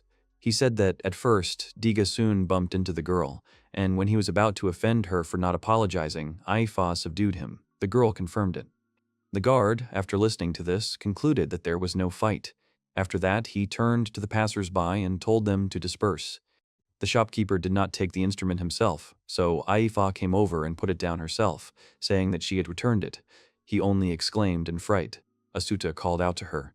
The latter ran up to her and asked about the man who stood up for them. She said that yes, he needed to be thanked. Then, this man abruptly appeared in front of them, still smiling. He said that he didn't need to be thanked. Asuta was very surprised when he managed to approach. Aifa, looking at him, tried to deny it, but he said that he needed to hurry, as he still had things to do. He raised his right arm and left leg up, as if he was preparing to run, and still smiling broadly, thanked him for the interesting sight. Then he turned around and left them. It felt like the air was glowing around him. Aifa and Asuta looked after him with incomprehension. The girl just grinned and said that he gracefully said goodbye to them. After a while, they headed home. The girl turned to the main character and said that he seemed to be very tired today. The latter was very tired. He said that it was all because the suspension bridge was very shaky. Aifa overtook him a little and suggested that they cook dinner faster and then rest. As she approached the house, she noticed that someone was standing near it. He asked if they had visitors. Gazlan, Rutim, and Asut were standing near the house. He said that they were waiting for them, and then added that he had a request to the Fa house. Gazlan and Asut continued to stand outside their house. Aifa and the main character stood still without taking a step. The latter only asked in surprise. He clarified whether they were newlyweds from the house of Rutim, but no one answered him. The girl asked them what their business was. The man said they came with a request. Together, they entered the house and sat down on the floor opposite each other. Gazlan said they were very impressed with their cooking at the wedding feast. He closed his eyes and said that he really asked them to be the keepers of the hearth at the wedding itself, too. Asuta became nervous and thought that they were really asking him to do this. Gazlan explained that it is expected that there will be about 100 people at this feast, and apologized for asking them so suddenly. He asked them if they agreed with his proposal. The main character grabbed his trousers and squeezed them. He was nervous. Asuta thought to himself that, it turns out, they recognized him as a cook. Aifa looked at him. He said that, of course, he was very happy, but whether he should participate in such an important ceremony, he had never cooked for hundreds of people before. But he asked them if he could have a few days to prepare. He also said that he wanted to see if he could fully meet their expectations, find out what, from what, and where to cook. Gazlan and Asut exchanged glances, after which they said that they hoped that he would agree to their proposal, after which they said goodbye to them. Asuta stood on the threshold of the house and watched the guests walk away from them. He thought about what he had told them, but how big the kitchen was, how much food he needed, and he would probably need helpers. Aifa called him. She told him very quietly that she was very proud of him, There was silence around, but the main character still asked her if she had said something, and then apologized to her and explained that he had not heard anything. Ifa turned to him and said that he was pulling too much on himself alone. She asked if he had thought about asking her to help him more often. Asuta said that she was kind of evil, and in general, she also often tries to pull everything on herself. She was indignant and asked when she tried to do it. He replied to her that, for example, now, and it seems to him that this is not what she is trying to tell him. The main character smiled and said that he is where he is now thanks to her. She accepted him, knowing nothing and not understanding anything. Ifa was embarrassed at his words, and her cheeks turned red. In order not to show her embarrassment, she turned away and said that he had achieved recognition on his own. He apologized again and told her that he hadn't heard her. She replied that people see more value in his cooking than he does. Her face became serious. She put her hand in front of her and told the main character to believe in himself. Asuta turned to her, looked at her, then smiled and thanked her. She looked into his eyes in response. After a while, they settled down on the floor of the house to think about the upcoming feast. The main character said that when you cook for 100 people, it's better to have a list where it says how much and what you need. There are just all sorts of things from the market. He held up the first product in front of him and asked the girl if it would go well. She replied that she did not know. Then he showed her another product, and she replied again that she did not know. When he was going to show another one, she said in advance that she did not know. The main character remembered that Ifa had never known what was delicious, at least at the time of their first meeting. But then he remembered that Ryouridou had told him then that his food was delicious, and she knew what it was. He said out loud that Ryouridou had said that in the pantry too. He abruptly jumped to his feet, clenched his hand into a fist, and said decisively that the answer to his question was definitely in the Rue house. Ifa calmly agreed with him and said that in their situation they could only rely on the Rue house. He thought to himself that he was even ashamed that she had agreed with him so easily. The girl said that she would go to ask for permission to visit, and he also wanted to go with her. To which the main character replied that what would he do without the mistress of the head of the family? After a while they came to the Rue family's house. Reina met them and asked them why they had come to talk about holding a wedding at their home. She explained that her father had told her everything. She asked Asuta if he would be the keeper of the hearth on her. Ifa and the main character stood in front of her and looked at her. The girl was thinking about permission, but he was nervous and said that he was still thinking. Asuta told Reina that since the feast would be held at their place, then he would cook at their place. She agreed with him. Then he asked that he remembered that they had 4 fireplaces, and whether they would be enough to cook for 100 people. He explained that for 100 people, 4 kettles will be needed for jiba, poitan, and aria soup, and fried meat. He thought about the fact that with the help of only one dish, he would most likely be able to cook for 100 people. That's why I turned to Reina. Asuta thought that this was an important holiday. He asked if she remembered when they were in the pantry. She advised him to buy groceries, to which she said that he had a good memory. The main character explained that he had a request about this. He wanted to ask the women about their house. He burst into the room where the women of the Rue family were, and said that he would like to ask the ladies who have experience in storing the hearth what products they often use and how they prefer to use them. Remy and Vina looked at him. The first called his name, and the second did not understand his question, asking him again. Ifa whispered to him that if they even told him how to use them, then what was the point of those two ordering a feast? To which he replied that he was thinking of cooking. There's not much time this time, so he's looking for clues. Asuta thought that they would hardly understand him if he told them that he did not understand the products of their world. Reina came to his aid and asked if they could help him, since they were preparing for him anyway. He joined in her words and asked for them. One girl said that since Reina was asking her, she would help. The girl introduced herself that her name was Guido. She did not know much about cooking, but most of all, she liked vegetables. Remy added that she likes to add chash to the pot. It's lush and delicious with it. Vina joined the conversation and said that she likes a kind of tino. It looks like leaves. You cook with it, and everything is so soft at once. Then Asuta asked Reina what she liked, and explained that he had heard she had some spices, but now he would be happy with any product. She understood him, and, picking up the object, said that she preferred tarapa. When he saw it, he remembered that they had bought one in the city. It somewhat resembles a large grain. Reina held it with one hand and said that it could be fresh, but if boiled, it was sweet and a little sour. She liked it. He thought about it and came to the conclusion that this product is somewhat similar to a tomato. Together with Ifoi and Reina, they went to the drawers in the pantry. Asuta asked if he could walk around and look around, to which she replied that she would go and ask her father if they could borrow more hearths. The girls of the Ryu family said that they can prepare vegetables that can be bought in the city, but they cannot help with the mushrooms, since they are not hunters. He told them that he understood everything. Asuta went outside with Ifoi. Looking at him, he said that the sun was setting, the men should return soon, he would talk to them himself, to which the girl asked about herself. She said she could hunt, asked if he needed help. Then Reina came out into the street and said that it seemed like the men had returned. The latter were standing in a crowd near the house. They looked rather worried, they were talking about something. The heroes decided that something was wrong. Asuta asked why the smell of iron was so strong. Ifa joined him and said that besides the beast, she could feel human blood. The main character saw a man who had blonde hair. His whole body was covered in blood. He looked at this picture in shock and thought about human blood. Asuta watched and did not understand what was happening. The men said they would take the wounded man inside, agreed with them, and told them to put him under a tree. After looking at it, the main character found out that it was Ryouridou. He thought about the state he was in. There was blood on his head. He was sitting under a tree with his eyes closed and moaning.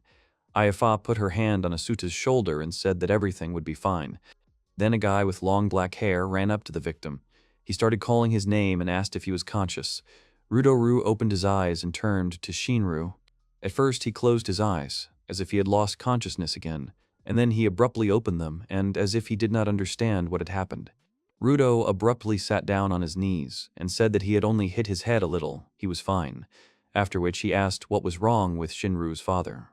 The latter replied that his father would no longer be able to be a hunter, he had not really regained consciousness yet. They say that Jiba crippled him. Ryouridou started talking about what would happen for this reason, but Shin himself said that his house would cease to exist in such a way. He is now the only one in the whole family who can hunt and cannot support 5 people, after which he apologized to him for telling him all this. Asuta, after listening to all this, asked if these people had failed in the hunt, to which Ifa said that this time, it seemed, they had managed only with the wounded. Here, the main character thought about the fact that the girl was hunting Giba alone all this time.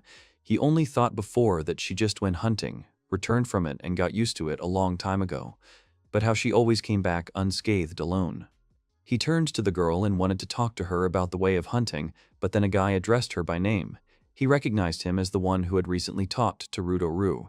They looked at each other. After that, Shinru turned to Ifei and asked that she was hunting alone all the time, to which the girl agreed and asked what was the matter. He looked at her very seriously and asked her to teach him sacrificial hunting. They both stood and looked into each other's eyes. After listening to him, both Afa and the main character thought about sacrificial hunting. She said that she did not know such a person, and asked if Tom needed to take care of the wounded man now. To which Shin began to get nervous and say that she was hunting alone, so she should understand. He will have to protect his family alone. At that time, Asuta was only thinking about what sacrificial hunting was.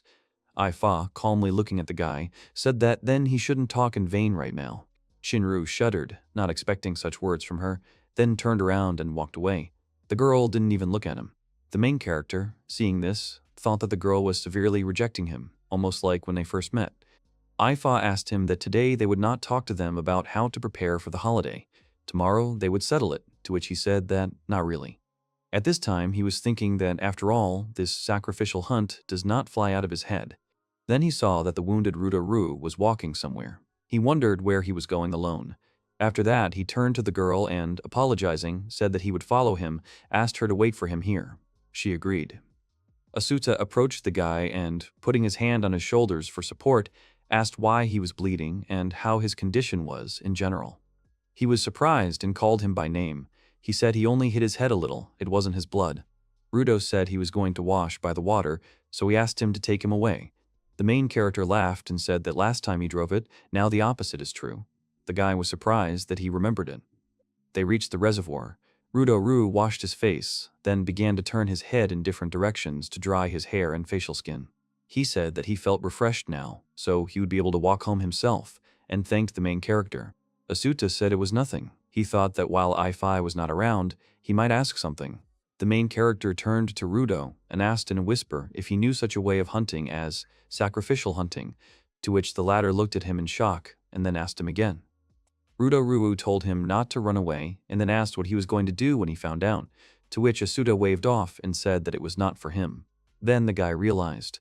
He asked the main character about what Shinru really said about it, to which he lowered his eyes to the floor and did not know what to answer.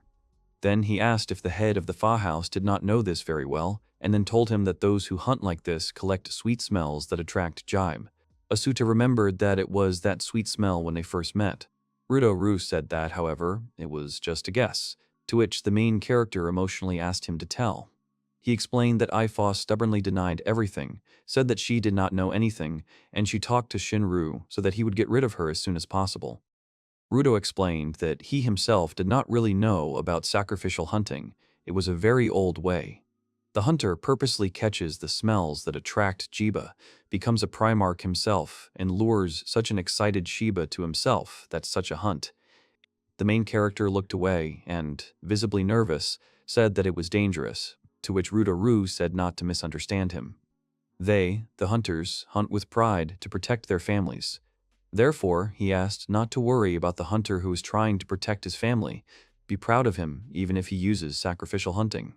He immediately remembered Dondaru's words that women cannot hunt, so they are given amulets, that soft meat is poison for him, and remembered that all this is done for the sake of the family.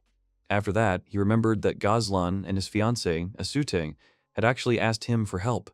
He apologized to Ore-ru and told him that he had run, asked him to try to walk himself, to which he replied that he had said that he was fine.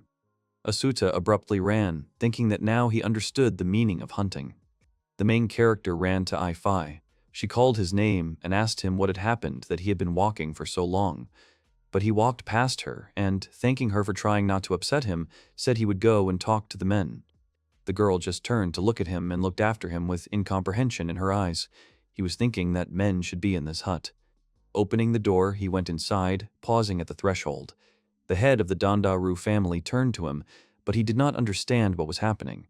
He asked the main character why he came to them without asking. They were treating the wounded here, to which he simply turned to them. After that, he fell on his knees in front of them and said that he knew that in such a difficult time he should not make a request, but nevertheless he would voice it. Donda said that since he understood everything, he should leave the house quickly, but he bowed low and, without letting him finish, asked if they could give him 30 heads of jiva for the wedding feast of Gazlan Rutim and his bride. Everyone was silent, and he thought that he had been refused. He raised his head and saw that Shinru was looking at him with reproach in his eyes. Asuta thought that it was written on his face that a family member had been injured, and he talked about it, but there was nothing surprising. Then someone took Shin by the edge of his cape and pulled him towards himself. The latter felt it and turned around. He saw that it was his father. The man's entire head and half of his face were bandaged.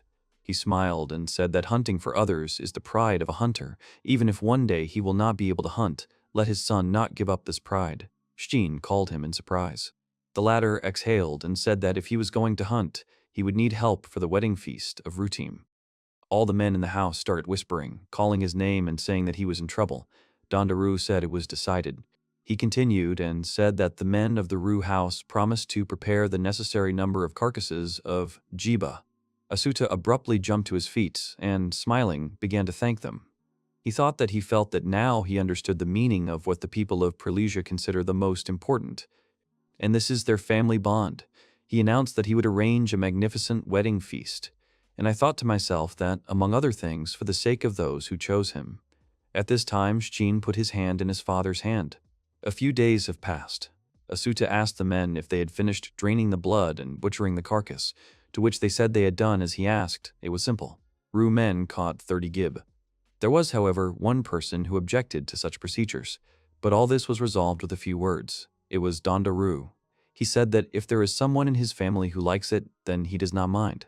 Asuta put a large, deep dish on the table and said that all that remained was for the women to bring vegetables.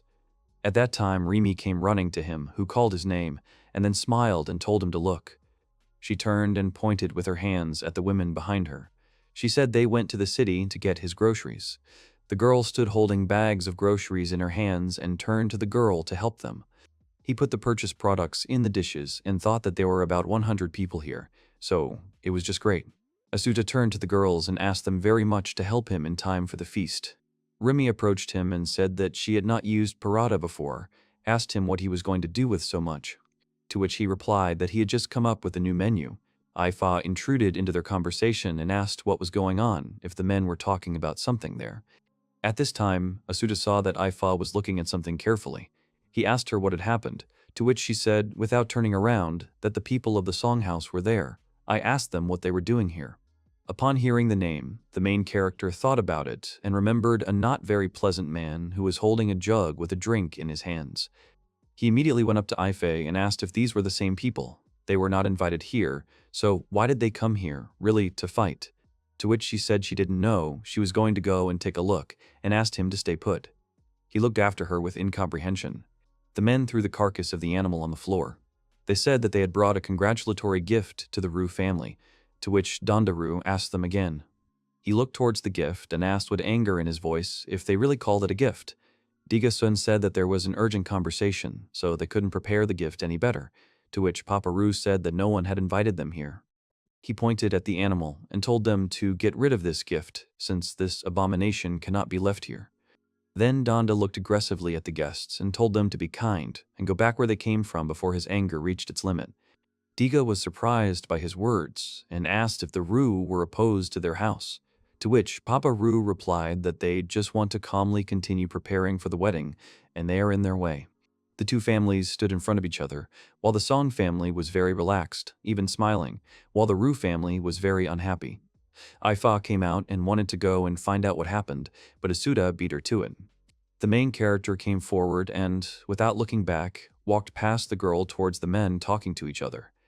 He heard Diga-song smirking and saying that it was all because they were having a feast and they hadn't even bothered to invite them, to which Asuta turned to him and asked if they really wanted to ruin everything here. The latter turned around and looked at him questioningly. The main character asked if he did it, to which he asked what would happen if it was him, and, in general, who he was. It seems he had seen him somewhere. Asuta came close to him and, grabbing him by the clothes, asked if they understood what they had done, and they were also called prelegions. Diga-sun told him to shut up, after which he hit him in the face with all his might, from which the main character flew to the side. He crashed into an overturned table and landed right on the ground. Asuta thought about the fact that the representatives of the Song family had knocked down the meat that the Ryu men had tried so hard to divide for the feast. He got up and walked back to the men on shaky legs. The main character grabbed Diga's clothes again. With anger in his eyes, he looked at him and told him to apologize to the Ryu family, to which Asuta was hit again, only now in the stomach. The latter began to fall to the ground. Ifa called out his name and started running towards him to soften the fall, but then Dondaru held him by the shoulders. The main character looked at him questioningly, but Dad, without taking his eyes off, was looking at the Song family. He pushed Asuta aside and told him to step back. The latter continued to be surprised by the actions of the head of the family. Diga-sun said that this main character is not a good person and he is the one who should apologize, to which Dondaru said that he was a guest at their family's house. To which Diga was indignant and said that then he should apologize all the more. But the head of the Song family addressed him by name, thus stopping him. After that, he said that if he continued to bother him with his rudeness, he would take it as a declaration of war against the House of Ryu, and then asked if he understood. Diga-song was scared by his words. The second man called his name questioningly.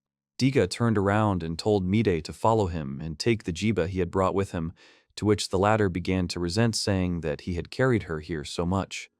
Maida slung the carcass over his shoulders and followed Diga-sun. The latter was very angry. At the same time, Ifa turned around and ran towards Asuta.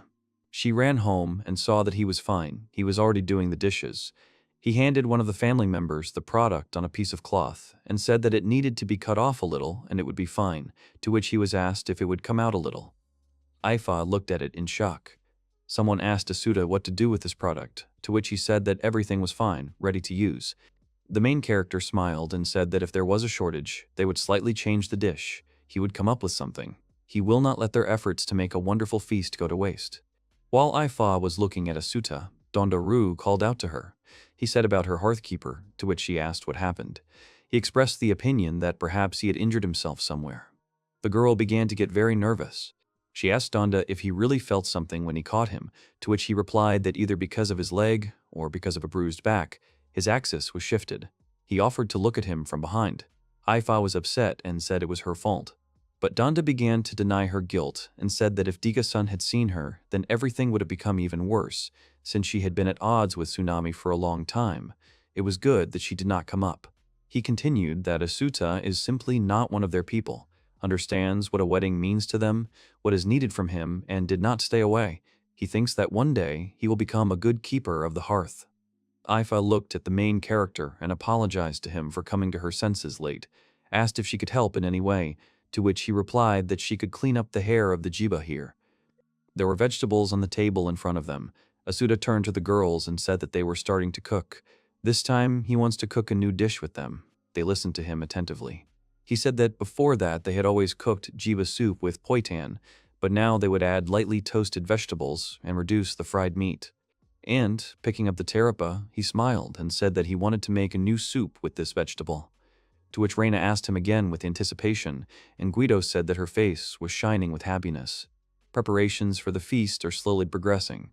A grass-colored tower made of logs is being erected. The wedding feast begins. A plate of hot soup was placed on the table. Asuta told them to see the dish of the new wedding menu, to which Vinaru asked if this red soup was made from jiba, to which Reina sniffed and said that this smell reminded her of something. She was delighted and assumed that the main ingredient of the soup was tarapa, to which he smiled and said that she had hit the nail on the head. He immediately remembered how she had talked about the taste of the vegetable, and when he heard it from Reina, he realized that tarapa was something like a cabbage-shaped tomato. He mashed it, and the remaining fruits turned out to be a good tomato soup. It's a wedding, so the dishes should be colorful. Indeed, some of the dishes on the table were white, some were brown. The main character offered to show the guests their dishes, to which they agreed. He was setting the table when Dan Rutim said he was waiting for his roast meat. Therefore, he said that he would bring him more. He handed the plate to Jibaru and said it was tarap soup. He hoped she would like it, to which she said that even her teeth could handle tarapa. Ifa called out to him and said it was starting. Asuta turned around and saw Gazlan with his bride. They were wearing beautiful white robes that were breathtaking. He thought it was illuminated by the light of the sunset and the light of the campfire, and said out loud that it was a magical sight. He had never even seen such a picture in Japan. There is something mystical about it. Asuta pouted, crossed his arms over his chest, and apologized to his dad and friends for what seemed to be a small benefit in his death. Ifa asked what he was carrying at all, after which she pointed her finger and told him to look at it. Lily stood not far from the fire, forming a semicircle. She said that the ceremony would end soon and they would walk in front of them again. The main character stood with his eyes wide open and looked at the bride and groom passing by. They smiled at him very sweetly, to which he did the same in response. He thought it would be enough for him if everyone just liked his banquet. Then Ifa pulled him out of his thoughts. He got scared. She said the feast had already begun, so he needed to go, to which he asked if she would go. The girl looked at him seriously and then said that she needed to change her clothes, so let him go alone. He looked at her blankly and asked again. He thought to himself about what it meant that she needed to change her clothes. She became embarrassed and started shouting at him to go to the feast faster, to which he became nervous, agreed with her, and then turned around to go. He looked around and, surprised, realized that he had not seen any other women. Dan Rutim called him by name. The latter held out a plate and told Asuta to add meat to it, to which, as he took the plate, he thought that this was how he imagined it. Then I asked him how many pieces of meat to bring him, but the man interrupted and thanked him. The head of the Rutim family looked around and said that he had arranged such a gorgeous feast. Everyone was sitting around happy and eating the food prepared by the main character. The latter agreed with his words. After that, he said that he believed that he had arranged such a gorgeous feast thanks to the help of other people. Dan Rutim smiled at him, grunted, and agreed, after which he said that then he would have 5 pieces of meat. Asuta fried the meat, put it on a plate, and said that there were 5 pieces. Suddenly, a girl walked past him. He wondered if she looked familiar. He froze with a plate in his hands, called Aifu by name, and asked what happened, because her hairstyle is unusual. She was wearing a suit that covered everything she needed and was decorated with flowers. Her hair was loose, and flowers were also woven into it. She asked what happened. Is it really a problem that she let her hair down? He looked at her again, his mouth, like his eyes, wide open from what he saw. He blushed, and then he said that there was no problem, thinking to himself that there was a problem and it was in her outfit. Ifa looked at his plate and asked if his meat would get cold. He caught himself and said that it was true, after which he turned around and quickly ran away. Asuta thought that she usually looked great, and in such an outfit she was also beautiful, but in a different sense. He went up to Dan Ryouridou and said that he had brought meat. He thanked him. Then he asked him why women were like that, to which he was told that it was a privilege for women to dress up like this at a feast. Well, men are a delight to the eyes. Asuta turned to Dan and asked about the delight, to which he confirmed it. He explained that it is very important for their people that the newlyweds create a new family. It is already a joy to participate in such an event, and I told him to have fun.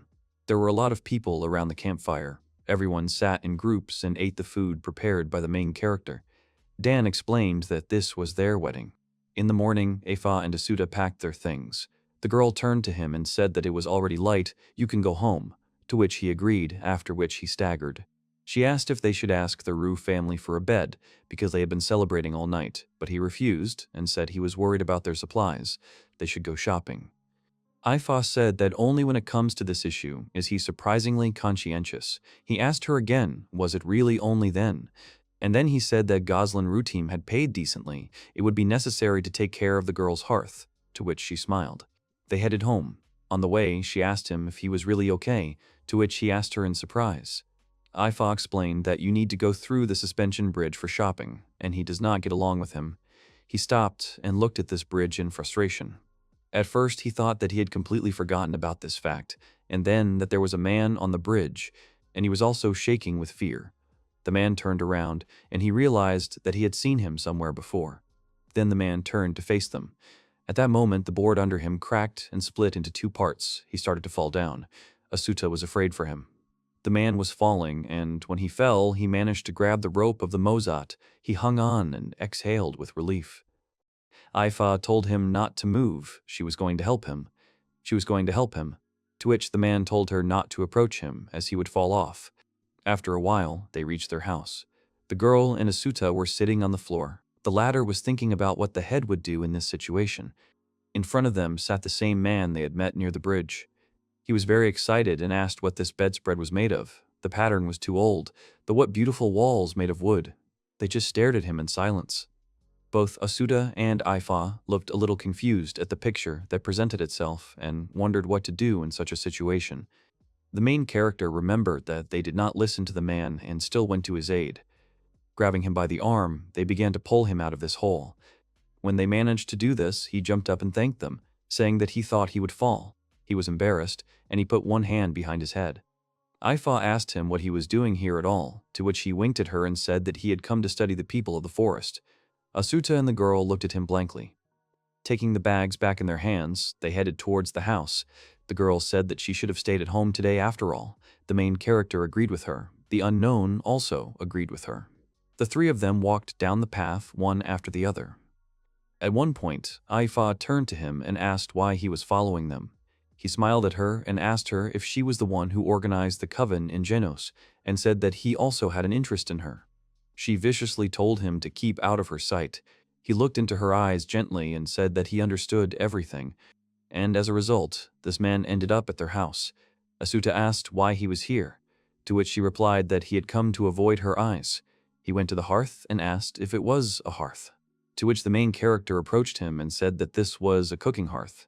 The unknown man said that he understood and asked what they were cooking. He smiled and said that more often they cook dishes from giva meat. He imagined a beautiful fried piece on a plate. The man was inspired and, after asking if it was definitely made of jiva meat, asked if he could too, to which Ifa, looking at him, inquiringly asked, he asked back. Asuta realized that this was a tense moment. The girl told him to throw some fried meat to the unknown, to which the man said that his name was Kamuwa Yashu, and he was a defender. The main character asked him if he was really a defender. He confirmed this and said that his job was to protect important people along the way. He had heard that the Perlesians were descendants of a people who fled from the south to the west, so he was interested in them. It's not every day you hear about people who change God during their lifetime. Asuta interrupted him and, putting a handkerchief on his head, said that he was starting cooking. Kamwa smelled the cooking meat and asked if it belonged to Gaib. He said that he, a man from the people of the western capital, had the honor to taste this masterpiece for the first time today. Asuta put a plate with a ready piece of meat on his hand and told him that it would cool down. He quickly sat down on the floor and began to eat it with great appetite. While he was eating, the main character, along with Ifoi, sat opposite him and watched him. The girl thought that it seemed to her that the inhabitants of the stone capital had an aversion to eating giba meat. Either Kamwa was very happy, he said it was the first time he had eaten such delicious meat, and he was touched. Then he asked if their family really had the exclusive right to cook this delicious meat. Ifa started to get a little angry at his words. When Asuta saw her, he was scared and thought she was angry. The girl turned to him and clarified his name once again. She jumped to her feet and walked over to Kamwa. After that, she said that he did not yet know the full charm of giba meat. Asuta, sitting behind her, looked at her questioningly. The defender asked with a very serious look what the peculiarity was. Ifa grinned, and then she said that the beauty lies in Hamburg. The main character thought that he knew she would say that. Kamwa immediately asked what it was, to which the girl proudly told Asuta to show him. The latter thought that she just wanted cutlets. The main character fried 3 cutlets in a frying pan. Periodically, he looked at Aifu and the defender. The latter was telling the girl about his life and how he had signed up to guard the merchants from Genos. On the way, he went into the village of the Parisians to see if they would let them through or not, and fell down. The girl looked at him seriously. She said she understood his words, but she had no intention of being hospitable to the stone people. Kamwa said he understood, because trust cannot be built with words alone. Then Asuta came up to them with 2 plates of cutlets. He apologized to them for interrupting their conversation, but said the hamburgers were ready. He set the table and said that there was no time, so only a little poiton and fried aria turned out for their dinner. Kamwa exclaimed joyfully. The latter asked what kind of hamburger it was, to which he was told that it was on a wooden plate. Then he asked where the fountain was, to which they replied that it was a white flatbread. Ifa then told him that he didn't need words. When he started eating, he would understand everything. Asuta put his palms together and, smiling, wished everyone a pleasant appetite. Kamwa made the same gesture. After that, he took a spoon and decided to try the first course. The defender ate all the food with a spoon, then reached for a new portion. At the same time, his face looked like he didn't like it. Ifa and Asuta were scared. The man was sitting with his eyes wide open and looking up. The girl asked the main character what he had done, to which he asked how she could say such a thing in front of people. He did nothing. Suddenly, Kamui burst into tears. Sobbing made his body shake. Aifa and Asuta, who were sitting next to him, looked at him in shock and could not say anything. The defender slammed his fists on the floor and, continuing to cry, asked how such tender and delicious meat could be made from a snake's flesh. It's mind-boggling. Asuta and Aifa did not expect this at all. They remained silent, and Kamwa will continue to exclaim that he is a gourmet from the stone capital, but he cannot understand how they make such delicious meat. Then he picked up a flatbread and took a bite out of it. Then he asked if it was really poiton. How could he make this food from poiton? Asuta and Aifa continued to stare at him in disbelief. Calming down, he also looked at them. Then he apologized for being a little carried away. And he asked about the fact that this is their usual food in the forest, to which the girl replied that she did not know. But she can say with certainty that they were taught to cook by Asuta. The latter thought to himself that suddenly the topic of conversation had shifted to him. Kamwa immediately asked him that he was not an alien, and said that in general he looked a little different from them. While the defender turned away, he asked the girl how to explain everything to him now, to which she replied as he wanted. Asuta was nervous. He began his story by saying that he was born and raised in Japan, woke up and found himself in the forest. He thought to himself, well, at least he's telling the truth. Kamwa asked him about Japan, and he confirmed it. Then the defender asked him if he had really moved here. But Aifa interrupted him and said that he had found out where Asuta was from, and she asked if Tom liked the dinner. To which Kamwa looked away, and then, returning it, he already smiled and said that, of course, he liked the food prepared by the main character.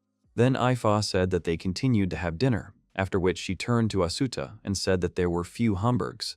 He was surprised because he did more this time, and a defender asked if there were any more poitons. After a while, Kamwa left their house. He thanked them for their hospitality and for learning a lot about the forest area. The girl said she was happy for him. The main character told him to be careful on the bridge. He turned around to say goodbye. Aifa, looking at him, thought that it was like a hurricane had passed. Asuta agreed with her, and Kamwa winked and shouted at him to try to open his shop in Genos. Kamwa stood with his back to the main character, who addressed him by name. Then he turned around and asked if he wanted to open a shop in the stone capital, after which he winked at him. Asuta screamed in his sleep, then abruptly sat up and said that it was just a dream. Fa stood over him and addressed him. She sat down, crossed her arms over her chest, and asked if he couldn't wake up quietly and calmly. He was brushing his teeth at that moment, so he vaguely said that he was scared. The girl asked him if he had dreamed of a suspension bridge, to which he replied in the negative, explaining that they had not passed it then. He told me that he dreamed that Kamwa was chasing him. Fa introduced the latter's face and said it was really scary, to which Asuta asked him what he was talking about.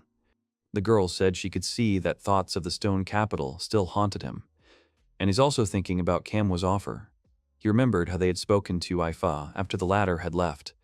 Asuta said that opening a shop in the stone capital was too much like a joke, to which the girl asked about what was wrong here. He was surprised and asked her again, and then added that the last time they were there, she said that the city was a bunch of bad people, to which she said that she hadn't said that specifically. Then he asked her that she didn't like the city. She said that wasn't quite true. She doesn't like dead people. Asuta was scared and asked if those dead people had money, to which she said that he had been to the stone capital. Fa explained that they bought the products for Jiva's fangs and asked if he remembered about it, to which he agreed in surprise. She turned away and said they could trade fangs with them now, but he asked her what was wrong. Fa said that if he could cook and sell meat to them, then they would be able to pay with meat. If they eat his burgers, they will only be in the black. Asuta said he could see the greed in her eyes, to which she asked what he was carrying. She said that Jiba meat can bring prosperity to the forest area, and then there will be fewer people who die of malnutrition, because they did not collect enough fangs for Poiton and Arya. The main character shuddered and thought that she was pushing so hard. He apologized to her and said he wanted to hear the opinions of other aliens. After a while, he asked others, and Goslan Rutim told him the same thing, although he told the latter that then they would call him Gibajor in the stone capital. Ifa told him that he was stubborn, and then asked if they would go to the city, to which he asked in order to meet with Kamwa, and explained that he said he would be there at the hotel if he crossed the bridge in one piece. After a while, they came to the city. Asuta was surprised that they had done it after all, and the girl said that since they came, he could study the passers-by. He thought about the fact that people here are of all different skin colors, but their faces are still unhappy. Some of them have a completely indifferent expression on their faces. Asuta wondered if he would be able to sell dishes made from jiva meat. Then I thought that they say that the opposite of sympathy is indifference. After all, if there is not a single shop near the forest. But then Ifa interrupted him and said, "That's it." The main character did not have time to switch from his thoughts, so he asked if she was really talking about the prieless shop, to which she asked him what he was talking about. She took him to the building and said that she was talking about the hotel where Kamwa was staying. It was called Kamwa Tale. Asuta got nervous, turned around and asked over his back if they could go home, but Ifa replied with a categorical refusal. She said that they had reached it. If they came back, it would be a waste of time. He tried to whine, but she told him to make a decision here and now. The main character opened the door to the hotel. Then a blonde boy greeted him and asked if his name was by any chance Asuta, to which he replied that it was, and then asked the boy's name. The man looked at him and hesitantly apologized. He said his name was Wreath, and he was Kamwa's apprentice. Asuta thought about who he was and said out loud that he felt sorry for him. The boy asked again, but he replied that he had not said anything. Wreath escorted them to the stairs and told them that the defender was on the second floor, and asked if they would deign to go with him, to which Asuta agreed. Then the boy shouted to Kamwa that a guest had come to him. The apprentice sighed and said that guests from the forest had come to him, and then said that he would take them to his room, after which he addressed them by name. Wraith walked with a smile on his face and said that he was most likely asleep, to which Asuta asked, "Well, they won't wake him up," but Ifa was pushing him under the back from behind and telling him to go. The boy opened the door to his room and, calling him by name, said that he had guests. In the room, the lower half of a man's body was lying on a table. Asuta, seeing this, shuddered and mumbled. He thought he was dead. Ifa made a displeased expression and said that it was a disgusting sleeping position. Wreath shook his body and told him to wake up, as guests from the forest had come to him and asked him to pull himself together. The main character wondered if he could pull himself together. Then Kamui stirred and asked if Asuta and Ifa had really come to him. Then he put his head back and sniffed. Wraith grabbed him by the arms and began to pull, while telling him to stop lying around, since there were guests in front of him. The main character looked at the girl and hopefully into her eyes asked if they could go home. A few moments later, he heard Kamui calling his name. He turned abruptly. He told them to start discussing the case already. After a while, Asuta met with Kamui. He asked the latter if their meeting was a business conversation, to which he asked if he had come to talk to him about opening a shop in Genos, and explained that in order to start selling, you need to pay. In 10 days, he has to pay with Kimyusa meat, somewhere as much as 10 mantas fits. And he also takes a tenth of the net profit. He asked if this was a good offer for him, to which Asuta thought about the manta rays made from this meat. Kanwa asked him if he had ever eaten this dish. The main character replied that it was once, to which the man said that it was good, there were shops everywhere with them. He said that he really likes mantas from Kimyusa, it is the most popular dish in the city. And I asked Asuta what his opinion was on this matter. When he did not wait for his answer, Kamwa said that his cooking from Giba was quite comparable to them and asked if he had convinced him. To which the main character said that he was not sure that there would be people who would be willing to buy Giba meat. The defender raised his fist in front of him and said that as a certified gourmet, he guarantees because his cooking from Giba is amazing. Asuta, looking at him, wondered if he was serious. Then he remembered how he had reacted to the food he had cooked and thought again that this was not the case. A guy came up to him and asked if he was okay, but the main character did not answer, thinking that he had already heard Kamwa's words somewhere. He turned abruptly to Aife and said that he wanted to talk, and there would be another stranger with them, after which he asked if she would mind, to which the girl said that she did not mind and asked that, therefore, he needed time to think. After a while, they came to the house of Dan Rutim. He was sitting on the floor and, with his arms crossed in front of him on his chest, was listening attentively to them. He said that dinner was coming soon and asked why he had decided to consult with him, to which Asuta said that he would like to ask his opinion. The head of the family said again that dinner was coming soon. Dan was delighted and came to the conclusion that the main character came to him so that he could try his new dish with fried meat. Asuta was sitting next to him, very surprised. The head of the Rutim family looked at him with such devoted and waiting eyes that the main character could not refuse him. He answered his question positively. After a while, he placed plates of cooked food in front of the people present. Dan Rutim was pleased and said that this was a new dish, but Asuta said no, it's the same dish. After that, everyone wished each other a pleasant appetite and then began to eat in silence.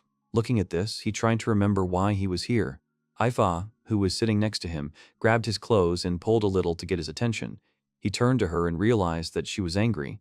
Goslan turned to Asuta and said that he had come about his new question in thought, to which the latter said that this time he would like to ask Dan Rutim's opinion. After listening to the whole situation, the head said that cooking jiba meat and selling it in the city is the same as selling horns and fangs there. He does not encroach on the grace of the forest and does not abuse any prohibition. He explained that he was confused about whether people would eat meat, to which Dan called him by name and, eating his food, exclaimed that he couldn't imagine what kind of fool wouldn't like it. He didn't understand what he was talking about at all. Gazlan told him that he thought he should discuss the matter within the Fa house, and now it is very late, so he will prepare a bed for them. They were shown into a room where there was nothing else on the floor except for one mattress. They were told that this was their overnight stay. Asuta was surprised that there was one bed for two, and the girl who took them to the room asked if they didn't mind that the room was the same because they were living under the same roof. Ifa thanked her for welcoming their sudden visit so warmly, to which she was told that there was nothing to thank them for, so that they rested and did not hurry to leave.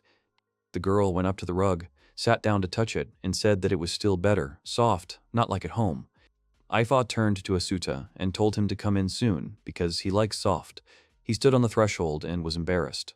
He looked away and asked if he could ask for another rug there, to which the girl made a very unhappy face. She said she knew he liked the bed, but they were visiting, no need to ask. To which he tried to explain that this was not the case. Ifa knelt down in front of him, unwound her hair and told him to come into the room, to which he agreed. As a result, they lay down together on the same mat. Asuta was lying with his back to the girl and felt that she was very close to him. He was very shy while she stared at him. She moved even closer and called his name. He started in surprise and asked what she wanted. Ifa asked about the fact that he had actually already decided everything, to which he asked in surprise. She explained that she was talking about opening a shop in Genos. He turned to face her and said that the bench would need more cooking utensils, the ones that are few. She looked into his eyes and asked what was next, to which he said that it was not only his problem, he needed more money and its resolution. Ifa turned her head away and said that she had given him the go-ahead from the very beginning. Asuta opened his eyes wide in surprise and continued to stare at her. She explained that he probably did not notice that he only asked people about the reasons not to open a shop. So, in fact, deep down he wants to open his own. The main character looked at her incredulously. Ifa turned to him and said that he wanted to ask him. They continued to lie opposite each other, looking into each other's eyes. She held out her hand to him. And then she asked if he would let her, as a member of his family, help him. Then she put her hand on her hair. His heart began to beat faster from the fact that she started stroking his hair, and he thought about how she called herself a member of the family. She continued to stroke him, smiling at him very tenderly. He took her hand to stop her actions. The main character examined all parts of her body, after which he returned his gaze to her face. His heart began to beat faster. Still holding one of her hands in his, he put the other lightly on her shoulder and called her name. After a while, Asuta left their guest room and then returned back to, exhaling loudly at the same time. He clenched his hands into fists in front of him and said decisively that was it. Ifa was lying on their mattress. She turned over on her side and asked what was all there. The main character turned to her and, with a smile on his face, told her that he had decided that he would open a shop. The girl even sat down on the mattress and said that she understood his decision, and then asked if he was really going to Kamuoyeshu now, to which Asuta shuddered when he remembered him. After a while, they left the house of Rutum.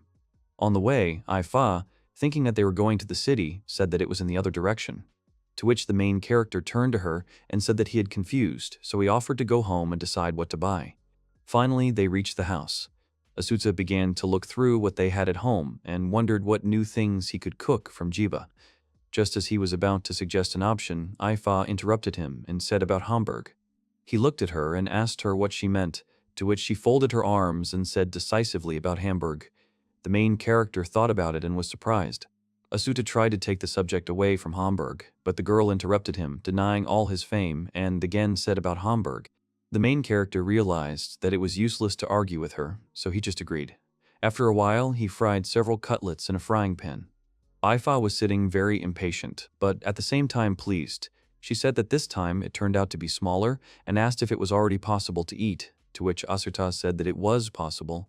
She happily said that then he would bring spoons.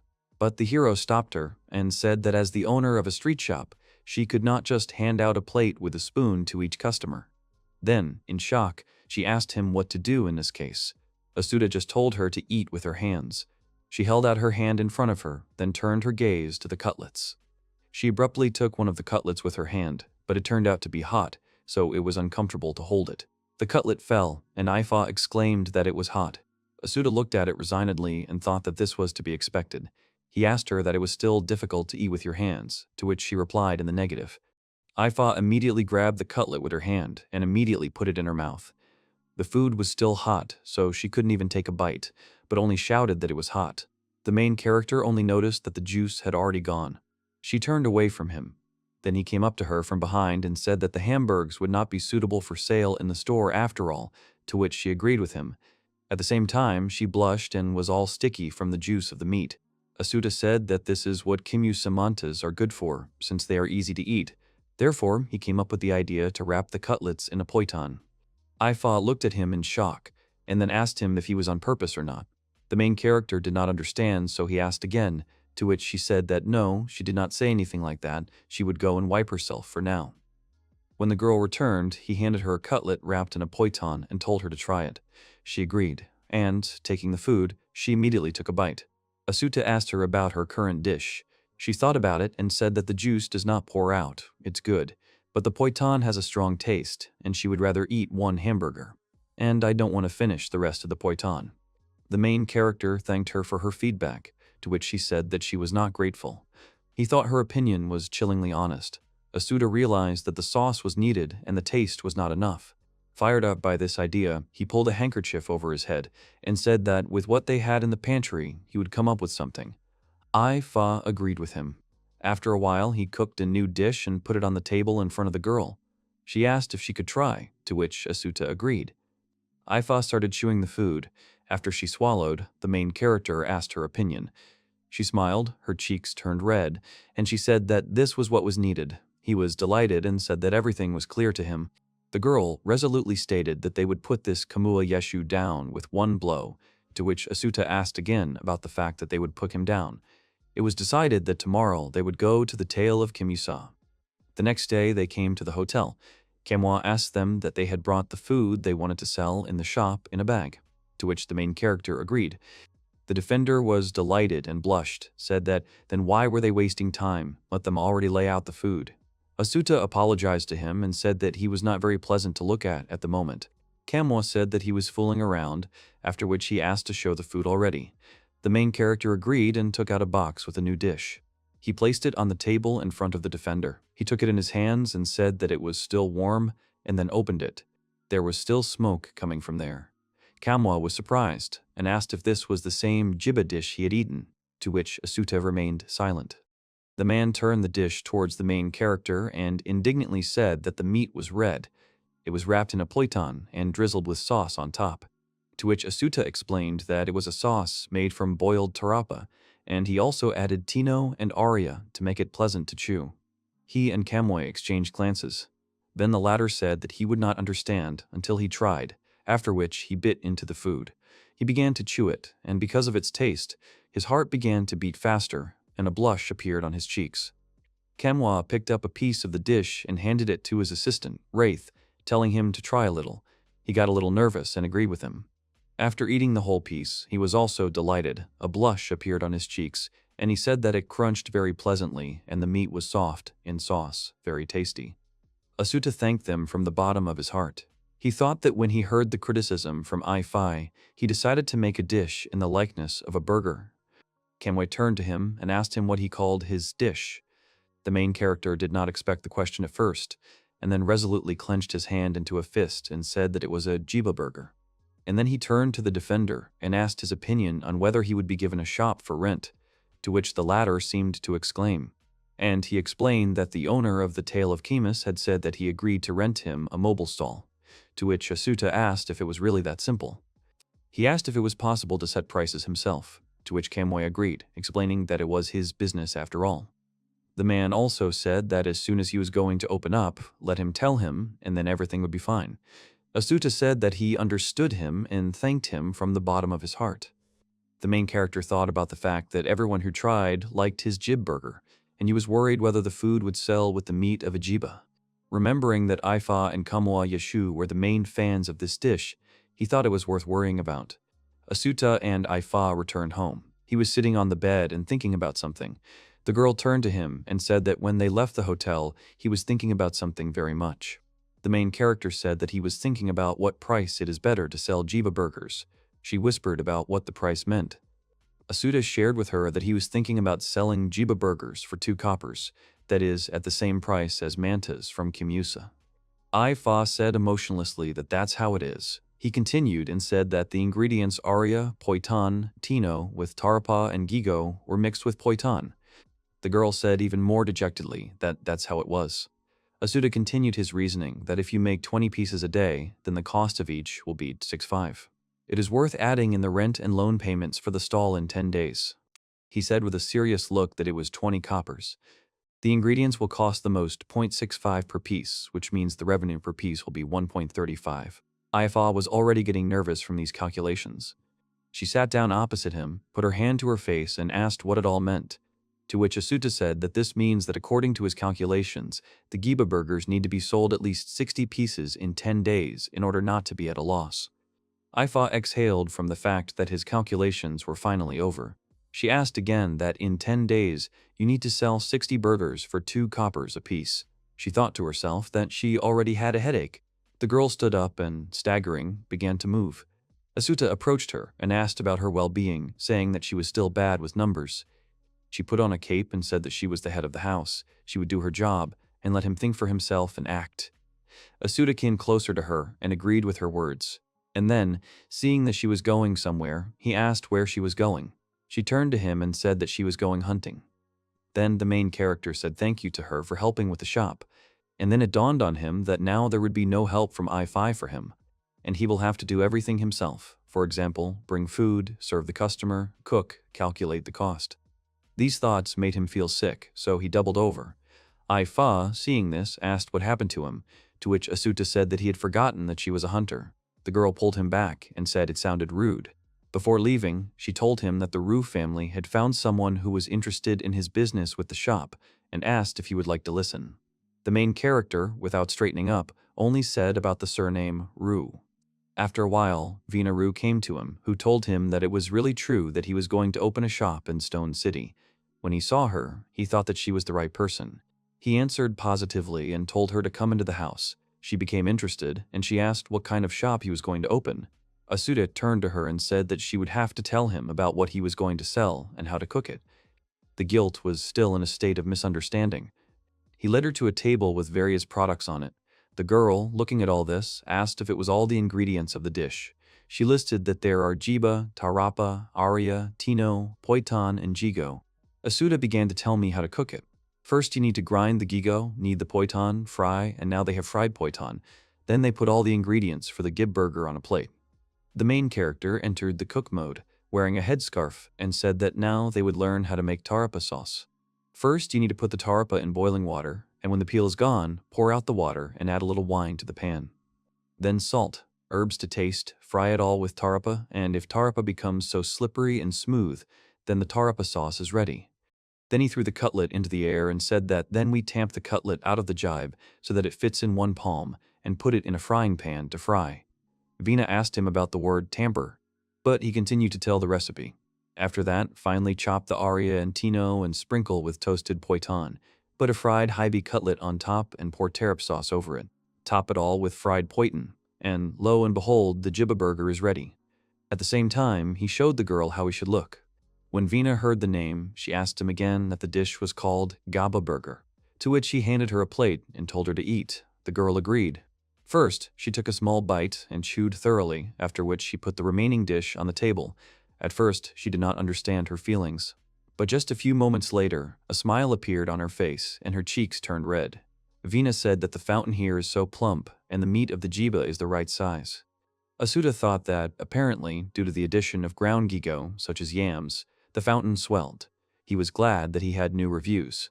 He turned to the wine and said that they had the ingredients, the utensils were there, they only needed wood for the fire. Asuta asked her to bring them. The girl didn't seem to understand him and said that of course she would do it, firewood was no problem, but at the same time she did not move from her place. He thought that he had forgotten that in this world his place could be called a beggar's scourge. Asuta pulled the handkerchief off his head and his eyes became so sad. Vina, seeing his condition, asked about what happened to him, to which he said that it was nothing like that. The main character said that in 3 days he was going to take it to the Stone City and start renting a shop there, so he asked her if she could come there in the morning. Evening came. I-Fa returned from hunting. Stretching, she asked if everything had gone smoothly for him. Asuta was sitting with his back against the wall and his legs pulled up to him. He emotionlessly said yes. He thought that while talking, he had completely forgotten that he was not in Japan. He had not even allowed the thought of stealing and stupid fights. I-Fa said that she would be hunting, and he would be at the store. Together, they would somehow cope with both, and she clarified whether he agreed with her. Asuta strongly agreed with her and thought that he was also a Fa, so he could do anything. 3 days later, he was standing outside the house, having collected all the necessary items, and was waiting for Venuru. But he did not see anyone on the horizon, and thought about how she would come faster. Immediately, he was called by name, and Vina informed him that she had come. Asuta was startled, and then smiled and said that it was great. A girl stood in front of him. Her hair was gathered into a standard hairstyle, but her clothes had changed. Now there was a floor-length dress with a large neckline on the side. Asuta asked what kind of outfit she was wearing, to which she explained that when the Preleski go to the Stone City, they dress in such a way as to cover as much skin as possible with a cloth. He thought about the fact that even though she had covered, everything stood out well. Vina put her fingers together and said that she had just told him that she would go to his shop, and another person wanted to go with them. Then an unknown person came out from behind. The main character, upon seeing him, could only exclaim in surprise. It turned out to be Ryouridou. Asuta asked him why he was here, to which he asked him why he said that. He actually came to guard him on the road. Vina immediately joined in the dialogue and said that he seemed to have said that he wanted to go when he heard about the opening of the shop. The guy started to get indignant and said that he just had free time sometimes, so he decided to go. Ryouridou blushed and told the girl to look at Asuta. If he is there alone, he may be attacked because he is a scourge, and others will definitely want to do it. The main character was shocked by his words. He sniffed and asked Ryouridou to help him with his things, to which Ryouridou agreed. After dividing things among themselves, his assistants looked at him carefully and nodded to him. Asuta happily said that they were moving to the Stone City. Both Vina and Ryouridou were determined. As usual, their road passed through a suspension bridge. Arriving in the city, the main character said that they had arrived. At the same time, he looked like he was ready to collapse right now. His assistants looked at him in disbelief. They asked if he was okay, to which he replied that everything was fine. After that, he said that they now have to go to the Tale of Kimusa to rent a shop. When he reached the place, he just saw her near the building. Asuta was shocked by her. Ryouridou approached her and said that he had dragged her to the right place. After looking at the main character, he asked if something was really wrong. He said that everything was fine. Asuta already thought he was dead, but he ended up in an unknown land. He remembered his dad and how he worked with him. He felt sorry that he couldn't even tell his father about it. He has his own establishment, albeit a tiny one, but nothing.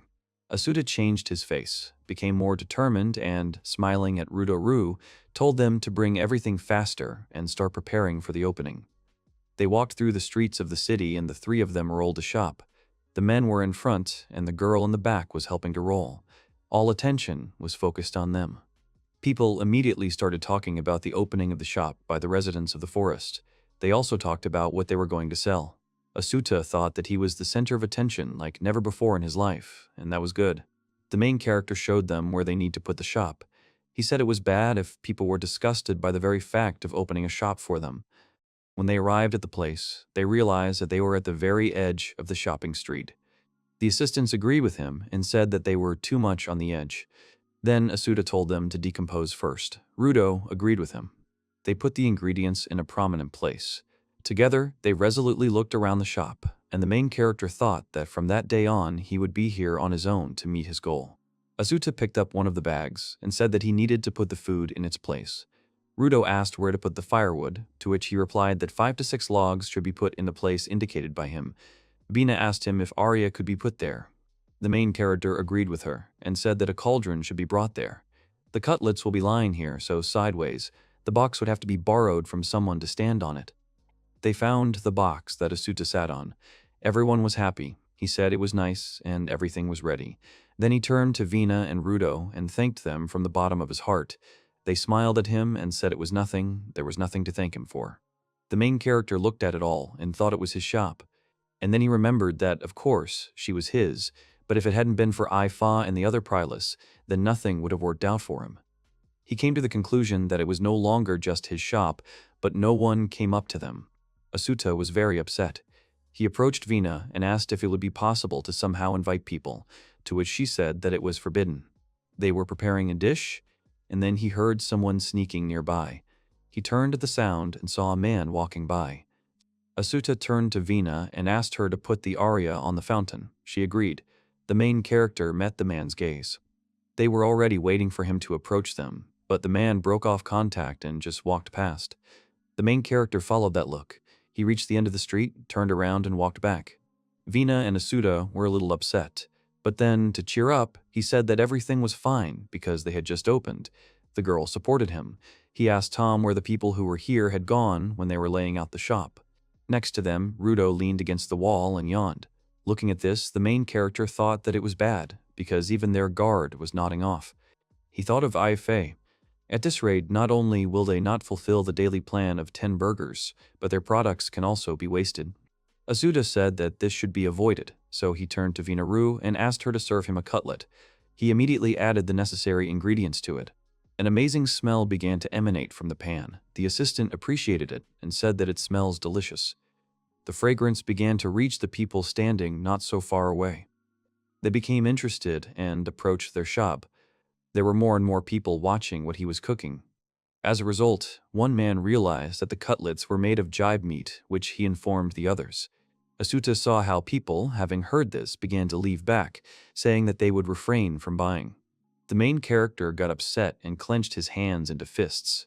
He remembered the faces of those people who looked back at him and walked further away from the shop.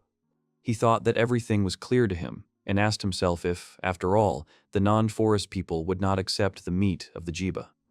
He was pulled out of his thought by Guilt, who called his name. Several men in light-colored clothes, whose head was covered with a hood, approached their shop. One of them, with blonde hair, asked if the dish was made of jive and would ask for 1 piece. He cooked 1 jib burger and, having informed that it costs 2 coppers, held out his hand. I thought to myself that these men have black skin. They are together all the time and they are wearing suspicious raincoats. The stranger handed him 2 coins and took a burger. Asuta looked at him expectantly, wondering if he would eat or not. As a result, the man took a bite.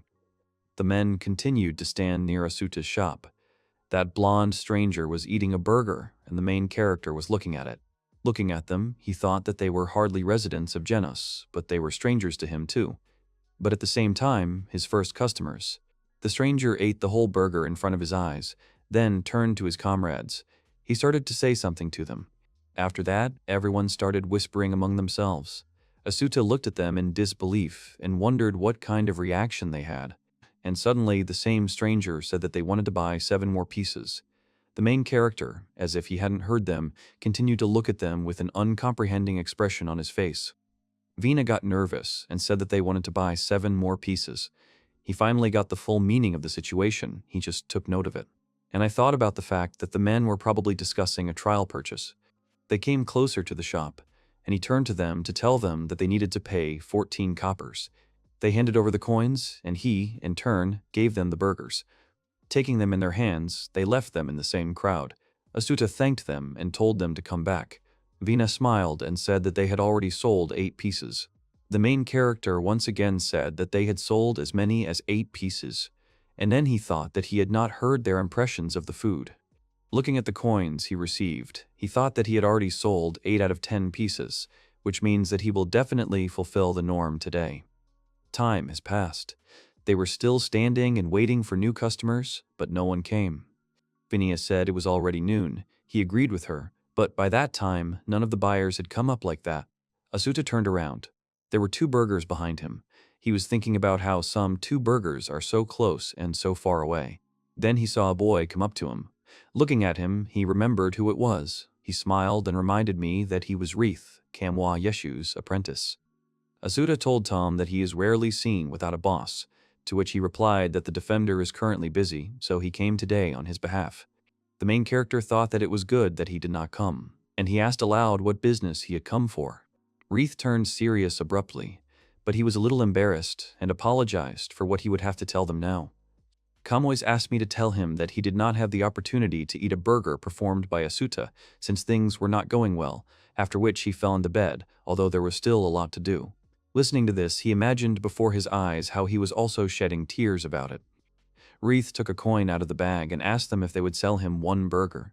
The main character smiled and said that of course they would sell. He thought to himself that there was 1 more left.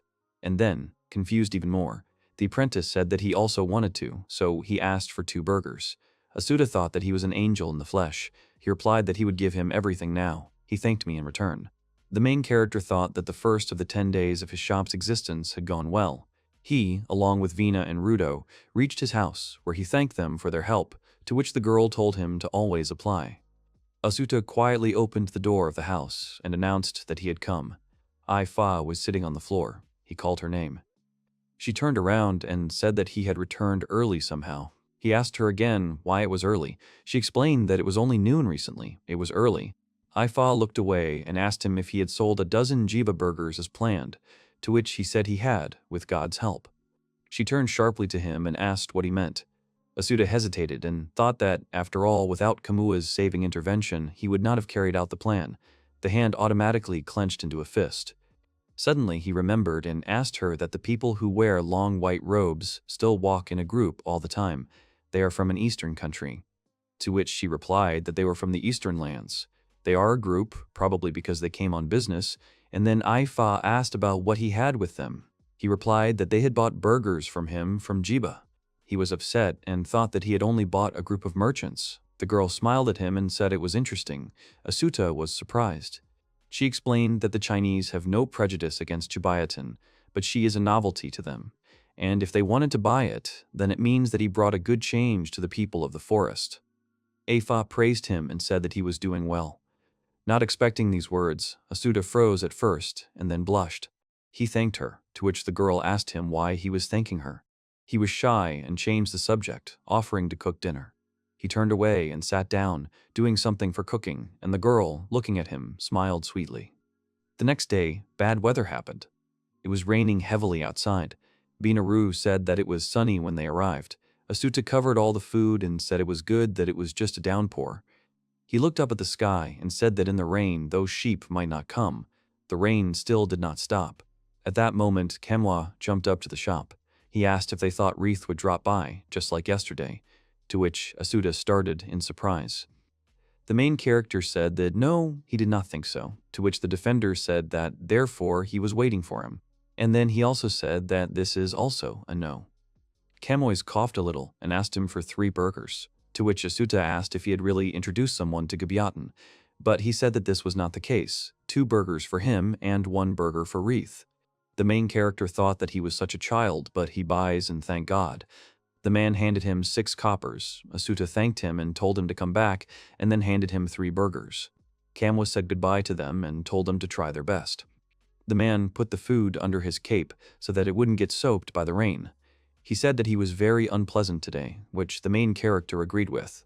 Meanwhile, an accident happened in another place. The rain continued to pour, forming small rivers on the roads, and in one of these, Aifa was lying unconscious. Vina and Asuta were still on the shopping street. He looked up and said that the rain was still not passing and there was not a soul on the street. The girl agreed with him. After analyzing the situation, the main character decided that they were closing for today. He rushed to put out the fire on the stove.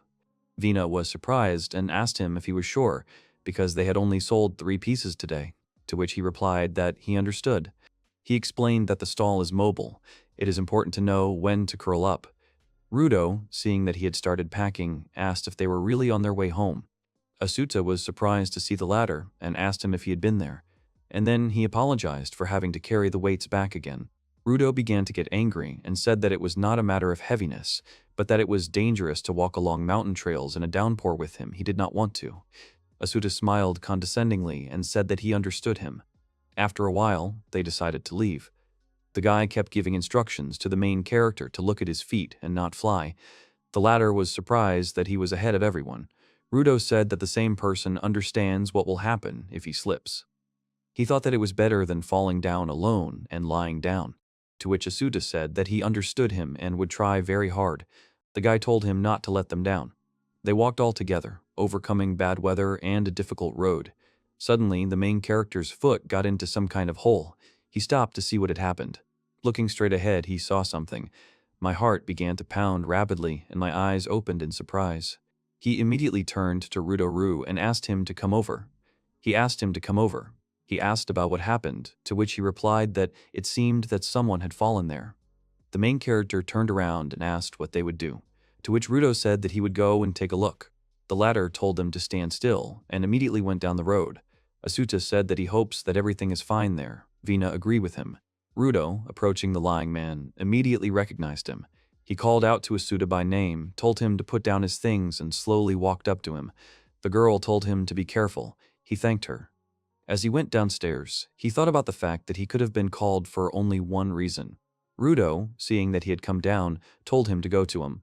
When he came up, he saw that it was Aifa lying there. Ryouridou confirmed his fears and said that the girl was unconscious. Asuta was afraid for her, quickly walked up to her and grabbed her arm to throw her on his back and pull her up. Ryouridou tried to stop him and told him to wait. He would go and call people, to which the main character said that how could she be left here? And then I asked him to help him because Asuta and Ifoi are one family and he will carry her home. Ryouridou looked closely at how the main character picks up the girl, after which he squeezed his hand and said that he would help him. They started to climb up and the guy from behind helped them by pushing them in the back. He told Asuta to hold her tight. They slowly went upstairs. Vina, seeing who they found there, began to worry. Ryouridou told her to go ahead of them. After a while, they reached Fa's house. Together, they brought Ifu into the house and planted her against the wall so that she would not fall. Asuta apologized to Ryouridou and said that he was now in his debt. He said that he did, and that next time he would give him a novelty bite. Guilt pulled him back. As she was leaving, she turned around and told the main character to take himself, and then said goodbye. Returning to the house, Asuta immediately lit a fire to make it warmer, took off his clothes to leave them to dry, and then decided to put them on the floor. The girl came to her room and mumbled. He immediately called her by name and asked how she was feeling. At first, she didn't understand anything. She looked around and asked why she was at home, to which Asuta told how she was lying in the woods, most likely because she was caught in a downpour. After that, he asked if she was cold and if she was in pain anywhere. Ifa thought about the downpour, and then something seemed to prick her. He immediately asked her what happened, if she was in pain, to which she replied that everything was fine. He was indignant and said that it was good, let him go to bed already. The main character put her on a mattress and covered her to keep her warm. She said it was hard for her. He told her to wait a bit, he would give her some hot soup now. While the soup was being cooked, she continued to lie down. Turning slightly, Ifa realized that her right shoulder was dislocated. Asuta came up to her with a bowl of soup, touched it and said that it was all cold. She needed to at least eat soup and then asked if she could do it. Her cheeks flushed sharply. He asked her what had happened. The girl asked him to feed her. The main character said that he understood and then was surprised when she suddenly stood up, leaning on her left hand, and opened her mouth slightly, ready to eat soup. He took a spoonful of soup, then gave it to Ife. She continued to be embarrassed and ate the whole spoon. Asuta, looking at her, realized that he had started thinking about the wrong thing. He began to drive away the uninvited thoughts, telling himself that he was just courting her. After eating all the soup, the girl sat down on her knees. She turned to him and asked if he could put painkillers on his right shoulder. He didn't understand the question at first. Then she apologized to him and said she could go get him herself. The main character just looked after her as she got up and went to get what she needed. When she returned, she handed him an unfamiliar substance and told him that it was an anesthetic. He took it and said he understood. After that, with trembling hands, Asuta began to apply it to her right shoulder. She began to moan and mumble at his actions. When she started to gasp, he thought about what was going on. Embarrassed, he looked away from her. The main character addressed her by name and said that she had a fever and something was wrong. She agreed with him and said she would sleep. He said that she was thinking correctly. And at that moment, she put her hand behind his back and pulled on his t-shirt. As a result, he had to lie down with her on the same mattress, and the girl snuggled very close to him. He couldn't think of anything but the distance between their bodies. Ife managed to fall asleep, and she started calling Dad in her sleep. Asuta was surprised at first, and then remembered that she was only 17 years old, like him, and she was still a girl. As she lost her father, she lived alone all the time, in a difficult time for her. The main character turned to face her, and, closing his eyes, put his hand on her face, and began to say that everything was fine and he was with her. The next day, Asuta started packing up to go back to the city to trade. He asked Ifu if she really wanted to go with him, to which she agreed and explained that the fever had subsided. Besides, she would not be able to hunt with such a hand. She said that was the reason she would go to guard him in Genos, to which he smiled at her and told her not to overdo it. Ifa and Asuta left the house. Ryouridou and Vina were already walking towards them. The latter said that the head of the Fa would also go with them. The main character apologized to them for dragging them with him today. The blonde man said there was nothing wrong with that. Ryouridou immediately turned to Ife and asked if she could move already. Vina picked up the conversation and said that she had injured her arm. The head of the Fa bowed to them and apologized for causing trouble yesterday and thanked them for carrying her home so much. She can't hunt yet and will be going to Genos with them from now on. Asuta looked at her and thought that this situation bothered her after all. The girl continued and said that even with a damaged arm, she would be able to protect them from bandits. At least she should do it. Ryouridou was inspired by her words and, clenching his hands into fists, said that then they would go to the city and immediately eat. Vina expressed herself and asked if Asuta was paying him extra separately or something. They laughed together. After a while, they arrived at the place. Ifa saw it for the first time and asked if it was really his shop. He replied that it was her. Then he turned to Vina and asked her for help as they had just arrived. Asuta took out the groceries. The girl asked him about the meat, to which he replied that he had left the minced meat at home in the rain, and yesterday he could not cook minced meat for cutlets. She said she understood everything. Then he turned to her and said that he was going to finally chop the meat and asked her to knead it. she agreed. Ryouridou sat down by the wall as usual, stretched, and said that he would rest a little, since people rarely go there anyway. They are at the very end of these streets, passers-by rarely look in here, and those who come are usually on business. Ifa said she understood. The girl asked him that there would be customers, after all, to which the blonde man answered her positively. Suddenly, they heard someone's footsteps. Everyone decided that it was a buyer. Then a man came up to the shop and, turning to Asuta, said that no one came to him. Ifa immediately jumped up from her seat to protect him if anything. The stranger began to get indignant and say that he was selling their vegetables here because Manhua advised them to eat them, and then asked what they turn these vegetables into. Ifa, looking at the man with an indifferent look, asked what it was, to which Ryouridou explained to her that this man was a vegetable grower. She began to move towards the man. The blonde man tried to call out to her. The girl went up to the vegetable man and asked him if he had eaten a hamburger, and if not, then let him try, and then he says. Asuta, who was watching everything from the sidelines, realized that something bad was coming. The man turned to Ife, called her a little girl. She asked him what he wanted. Suddenly, he began to smile and said that he could finally thank her, and told her thank you for helping out his daughter. The head of the Fa asked him in shock. She apologized to him and said she didn't understand what he was talking about at all. The vegetable man closed his eyes and said that he had brought her with him today. He told his daughter Tara to show up, and then a little girl with short black hair came out in front of them. After looking at her, Ifa narrowed her eyes and said that she did not remember her at all. Then Tara called her. She told how the head of the Fa chased away a drunken preless when he ran over her. Ifa thought about it and decided that it was clearly one of the Suum. Then she said that she remembered something like that. Tara smiled at her words. And my father said that they should not use Jabyatina, but rather let them give their hamburg a try, one to him and one to Tara. Asuta looked at him and asked if he was sure about it, to which the vegetable man said that, why not? It's interesting to see what he makes of his vegetables. The main character turned to Vinaru with a request that she put Tino on top of Poiton. She said that she understood him. The man closely followed their actions and commented, saying that they finally chop the mud, and so you can't feel its charm. Next, he thought about what Asuta was frying, not very similar to chicken. He saw how the hero put it on Tino. What does he even want to do? The main character handed them 2 hamburgers, apologized for waiting, and said they were ready. The vegetable man looked at this dish in shock and said that yes, it would cost 6 coppers. Tara, not waiting for her father, immediately took a bite of the burger. My father turned around and was surprised by this.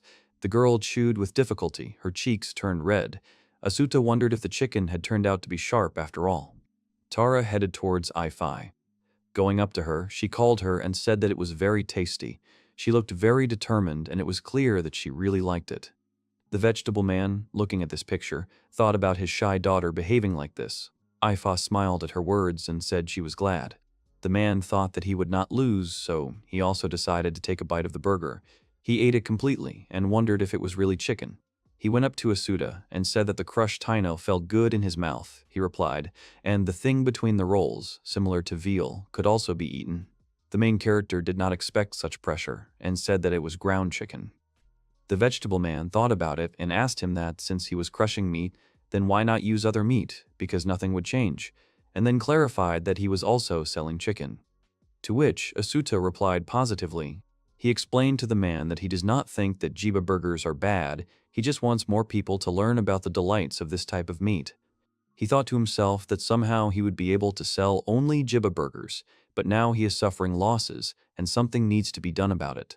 However, he can't say it now in front of Ife. The vegetable man smiled at him and said that then he would show him the things that go well with Giba and asked what he thought of his offer. The man thought that his daughter was looking at him, so he was beaming with joy and waiting for her attention, but she had her back turned to him. At that time, Asuta thanked him for the offer. The vegetable man said that then he would go and get it, after which he called out to his daughter and said that they would go home now, to which Tara agreed and, turning to the heroes, smiled and said goodbye to them. Asuta thought that the man looked sad. After a while, the man returned and brought some vegetables from home. The main character and Vina bent over them. The girl said that she sees a lot of vegetables here for the first time. Asuta asked him if he could taste them, to which the vegetable man replied that they were not for sale, so they could safely try. And then he remembered that he wanted to warn the main character, but did not have time. He started talking about the fact that there are vegetables with a very strong taste here, and Asuta at that time just decided to try this particular vegetable. The main character had tears in his eyes. He said that this thing, which looked like a small turnip, burned through his nose with its smell and special taste, and said that he did not understand anything, but he saw that he had guessed right. The vegetable man looked at the remaining vegetables and said that it meant niyama after all. Vina turned to Asuta and told him that he had a good sense. The man explained that niyama has this very strong smell. It does not need to be eaten alive, and then asked if he would try other vegetables. Asuta sat down on his knees. Tears were still in his eyes, and he was only thinking about the strong smell of the vegetable. The man said that he could already spit it out. The main character refused, after which he swallowed it completely and said that he could do something about it. Asuta turned to the vegetable man and said he wanted to talk about Miyama. The latter agreed and asked him if his vegetables were phosgene, and immediately asked about how much to sell to him, to which the main character showed him and said that this is how much you need.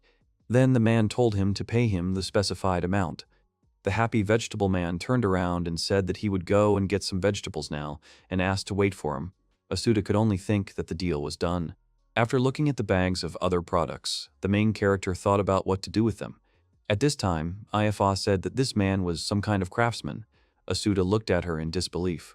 He thought about the fact that he is a cook, and with the help of a hint from a vegetable expert, he will create a new menu. He looked determined.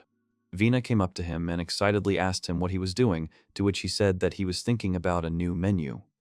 Realizing what he said, the girl seriously asked him if he really wanted to come up with a new menu. He got nervous and said that it was true.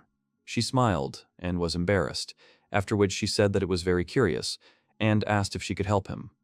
They looked into the box where the jug was. Asuta smiled and said that now we need to collect the groceries. Vina was standing next to him, smiling too. He took out a jug and said that it was still a meat dish, which meant that the bad smell should be removed with wine. Vina then asked him about how he was going to season, to which he said he needed to think about it and see what they had. He found salt for tarip sauce and pico leaves.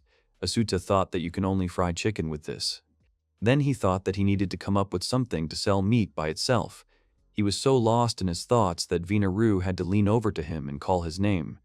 She asked him why he was slicing meat so thinly, to which the main character explained that it would be easy to eat it thinly, and pico with salt would quickly taste good. Then he was hailed. Asuta turned around and saw that it was the vegetable man who had returned. That's how he addressed him, to which the man said that he had a name, Dora. He put the vegetables in front of him and said that he had brought Miyama. The main character thanked him for this. The latter immediately began to slice it. At the same time, he asked Rue for wine to light the stove. Asuta was coming up with a recipe. He put a frying pan on the fire, lightly poured wine and added chopped Miyama, and then poured wine again when it was fried. The vegetable man stood and smiled, looking at his cooking. Vina said that it smells delicious. Then he added the thinly sliced meat. At this moment, the girl and the man, feeling the aroma, strained a little from the way he teases the appetite, because the smell of fried meat is overlaid with the pungent smell of miyamu, and all this fragrance is flying around the city together. Ryu thought about what he wanted to eat. Ifa said that she did not know that such a thing was possible with a shop. Asuta turned to Vina and asked her to cook fried poiton and tino. She said she would do everything, and then asked him if there was enough, to which he agreed. He thought that with poiton and tino, the dish could be carried with him. He put the finished meat on top of the poiton and lightly poured gravy over it. Vina smiled at him and asked that the meat was ready now, to which he turned to her and said that it was ready. He rolled the resulting dish into a roll and said that he hoped that the ingredients would not fall out, and the miam cheek with chicken was ready. Vinaru and Dora bent over the dish, and looking at it, the girl said that it looked delicious, and the vegetable man said that it was nice. As Miyamu's supplier, he should buy it first. To which Asuta stopped him and told him to wait, since this is a trial version, and he is not sure that he is ready to sell it. To which the man said that he had money and he wanted to eat. The main character thought that he was honest with his desires. Then he rolled up a dish for him and told him what he could buy. The vegetable man said that, therefore, it costs 2 coppers, handed him the money and, turning away, immediately bit into the food. After he felt the taste, he said that the bitterness of miyamu, the feeling of chewing jiba and salinity were what he needed, but he did not have time to finish, because he felt someone else's presence near him. He turned around and saw the merchants who were looking at him intently. Asuta, seeing them, thought that the simians had come. The main character asked them if they would order a jib burger again, to which the blonde man said they wanted thinly sliced meat. After that, he held up one finger and said that he wanted one miamchik.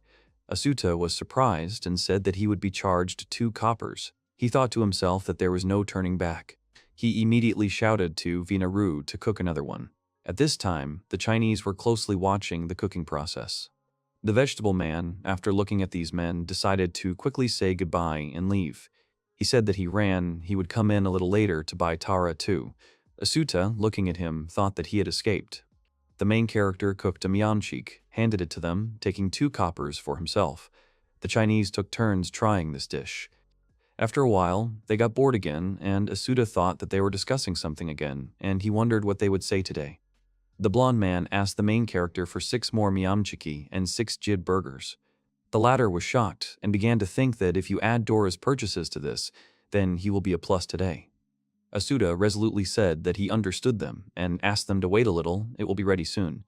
After that, he turned to Veritable, and she immediately understood what was required of her. Ifa, looking at what was happening in front of her, smiled very gently. Ryouridou, also looking at this picture, thought about why he was not given a try.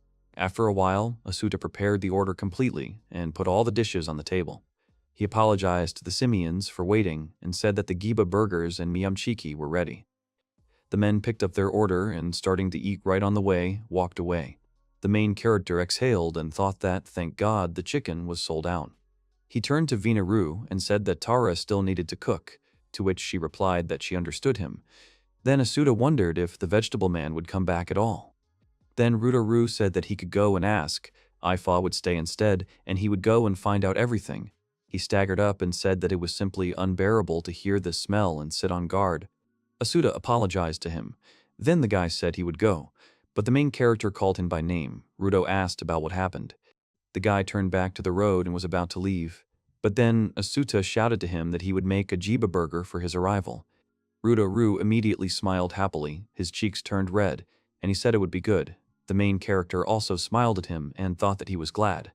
Asuta said that it would be necessary to do more jiba burge. Ifa apologized to him. He looked at her and said that it was not worth apologizing because they were helping him.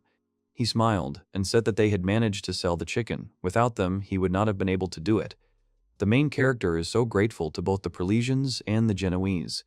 Veritable lowered her eyes and smiled, saying that she was also very grateful to him. He was surprised by her words.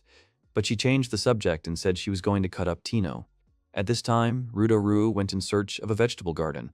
As he walked down the street, Asuta's words came after him about what should be prepared for his return.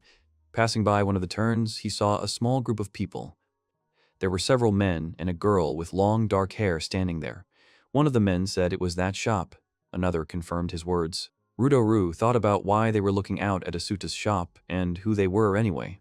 Ryouridou heard the brunette say that it was that shop after all. One of the men suggested that they go there. They came around the bend and headed towards the store. He turned around and decided that he would have to follow them. At this time, Asuta said that the burgers were ready. It was necessary to make miamchikov. Veritable, seeing that people were approaching them, asked if customers had come to them. The brunette was standing not far from the shop and looked at them very maliciously. Looking at her, the girl turned away and thought about what her gaze already felt on them. Ryouridou has already arrived at the place. He thought about how he knew and did those people want to harm their shop. He was already preparing to draw his weapon. The brunette got angry and said about what it was. She heard a pleasant smell and came, and here there was a stall near the trees. A man standing next to me asked if everything was really wrong with Chibiatina. They were both upset.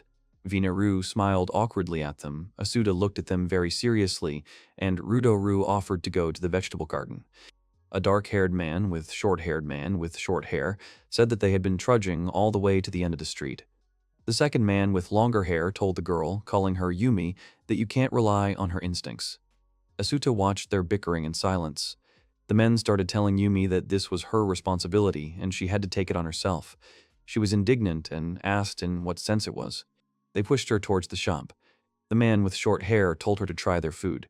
The girl asked if she really needed to eat chicken, what kind of ridicule it was, to which the other man said that she wanted to come here herself. Asuta, looking at them, thought about why they called it ridicule, and he, of course, knew that the Genoese did not have a very good opinion of the Parisians. He did not think about it, but immediately turned to Yumi and said that he was thinking that she should try their food first before unreasonably complaining about it. The girl was shocked by what he said to her. Her friends told her that even Asuta agreed with them. The latter thought that he knew that he was doing wrong. But he didn't open the shop to mock people. He turned back to the girl and asked what she had decided. The strangers stood and stared intently at the meat sizzling in the pan. One of them swallowed hard from the aroma. Yumi told him to give her one piece of what he was cooking.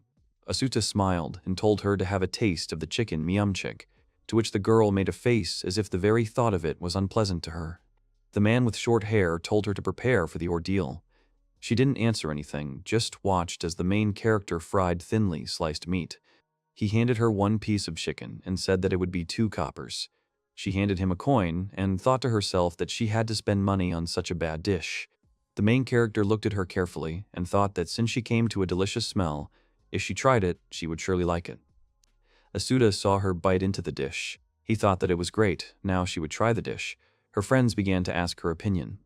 Yumi swallowed a piece and abruptly turned around to leave. The men immediately called out to her as they did not understand what was going on. They asked her what had happened, to which she replied that it was nothing, and suggested that they leave as soon as possible, and also added that she was full and asked them if she would finish eating. The main character looked at her in shock, as he did not expect this. Yumi's friends laughed and said they would never eat it. One of them noticed that the girl was angry. Neither Asuta nor Vina had anything to say to that. The latter looked at him and called his name. He was standing very sad, as if a black aura was hovering around him. Aifa also looked at his back with a question in her eyes. Suddenly, Vina said that Ryouridou and Dora had returned. Asuta, being in his thoughts, at first did not understand what she said, and asked again. Satisfied men came up to the shop. Ryouridou smiled and said that they had come. The vegetable man waved at them and, smiling, asked if Miamchik was ready for Tara.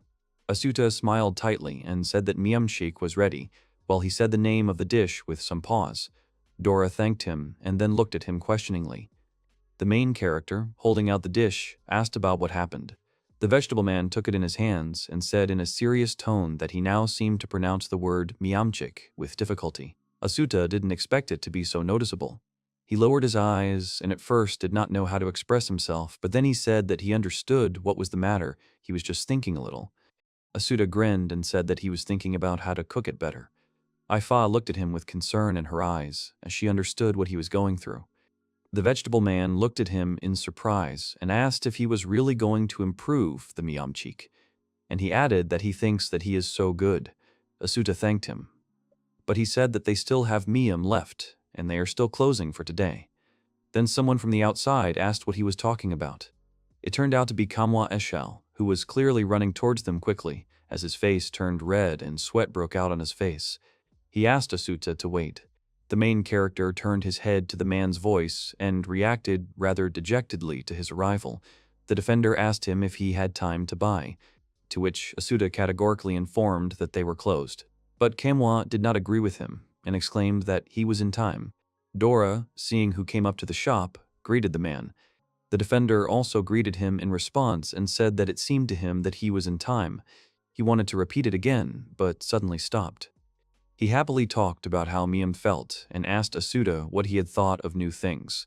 The latter confirmed that he had come up with a new dish, but explained that they were already cleaning up. Kamua's face became both shocked and sad. The vegetable man came up to him and, holding out the bag, said that if he wanted, then let him take it, but explained that he bought it for his daughter. The defender looked questioningly at the new dish and affirmatively said that Asuta did not use chicken in this new dish. Manhua turned around to leave and said that then he would come and buy tomorrow and punished Yum so that everything would not be sorted out. He turned around and asked him to leave one for him, to which the main character asked him if he was going to eat alone. The defender said that he would not eat alone.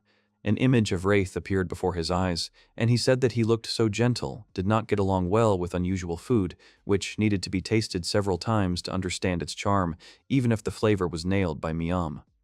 Asuta, looking after him, said that he understood. Venaru turned to him and asked about what had happened. He also turned in her direction and said that nothing had happened and that they should continue to clean up. she agreed with him. Dora said that he would then go to his daughter. Everyone said goodbye to each other until tomorrow. On the way home, Asuta smiled and thanked Ifu, Wine, and Ryouridou for today, to which the latter said that there was nothing to thank for. The girl asked why the head of the Fa was so sleepy.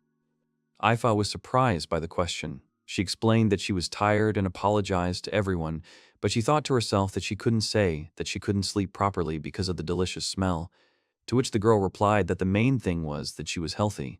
She turned around to look at him and thought that Asuta was cooking something in the evening. I wonder how they will have the auction today.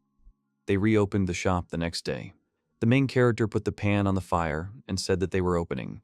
Rue's guild smiled at his words. Next, Asuta put some kind of box on the table. Ifa and Ryouridou looked at this with incomprehension in their eyes. The latter asked the girl what it was because it was the first time he had seen this box. Ifa tried to answer, but then she was interrupted by the main character, who triumphantly opened the box and said that it was chicken soaked in miam sauce.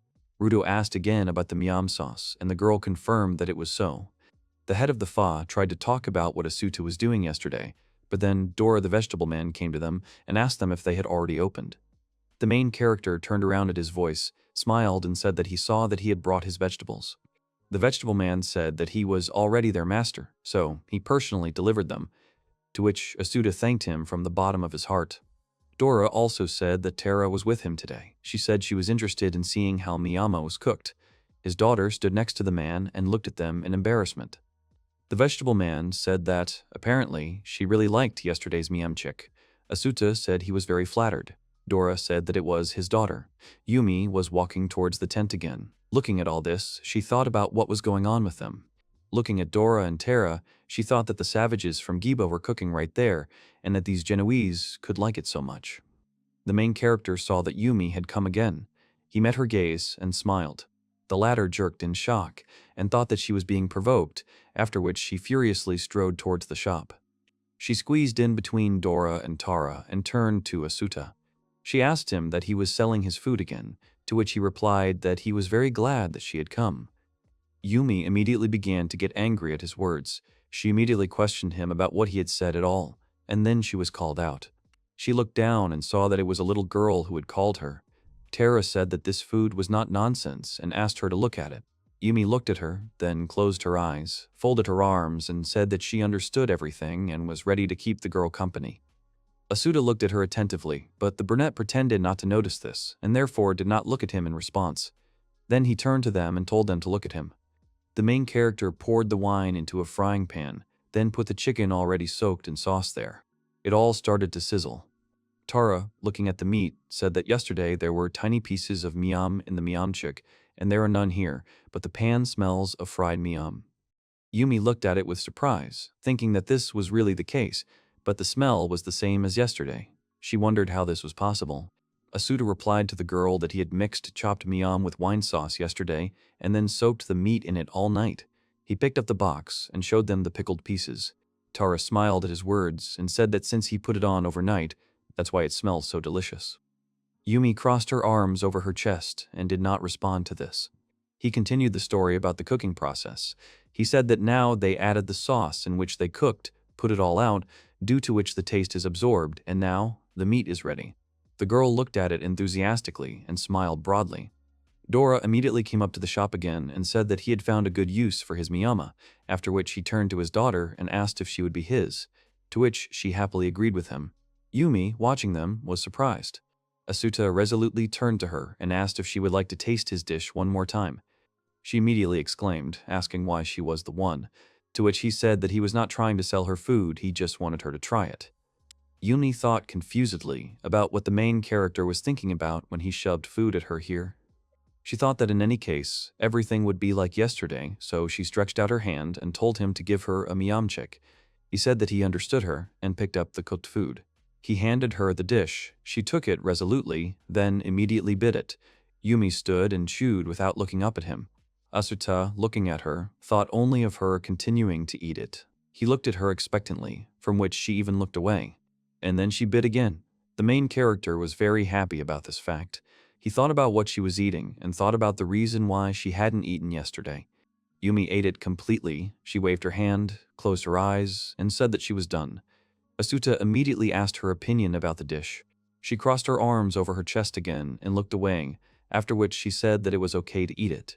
Her face showed no emotion.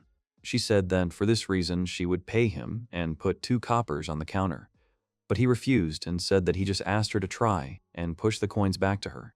Her cheeks immediately turned red. She began to talk emotionally about how she wanted to apologize in this way for saying that he was disturbing everyone with his nonsense. Looking at her, he thought that, in his opinion, she was kind of saying that he was mocking people. Yumi quickly said that was the reason she paid, after which she said goodbye and quickly ran away. Asuta closed his eyes and bowed to her, after which he also thanked her, but the girl had already left and never looked back at him. He smiled and thought that this was his first customer from this city who was not his acquaintance. Vina, noticing his smile, asked about what it was about, to which he vaguely replied that it was nothing. She said that it was still interesting that Yumi managed to master the meat in one day, which she could not stand yesterday. Tara answered her and said that the reason was that the meat had become even tastier. Vinaru was surprised by her words and gasped. The girl said that the chicken is much stronger in taste. It is soaked compared to yesterday. She even wants to try to eat only the meat inside. Her father immediately leaned over to her and said with a smile that Tara had said yesterday that his taino was also good. The girl giggled at his words. Asuta thought that, after all, people in the city have their own special preferences. Then Kamoe called out to him by name. He said that he had come to do some shopping. The main character looked at him indifferently. When the latter approached the shop, he bowed to him and thanked him for yesterday. Kamoa was surprised and asked what he was talking about. Asuta smiled broadly at him and said that he wasn't talking about anything. The main character thought that before that he had only been praised. They always talked about impressions about food, although 100% cannot rely on these impressions. At this time, Dora told Kamua that Asuta had done even better today. The latter kept thinking that this was the first time he had his own shop. Different people were helping him, different people were eating his food. Somehow, it all started to spin. And now he's wondering if it's a dream. Then Vinaru said that the Chinese had arrived. At this time, Kamwa paid him for the meal. The vegetable man and his daughter said they would go home then. Kamwa went with them and said that he had bought a lot today. It was time to go to work. Asuta smiled at the simians who came up and asked what they wanted, to which they replied that they had come to talk today. The main character was surprised. Listening to one of the singers, he visibly tensed up and began to get nervous. Ifa looked at them and thought about what was going on there. It didn't look like usual. After the conversation, the men left, and Asuta headed towards the head of the Fa. She called out his name. He came up to her and said he needed to talk to her.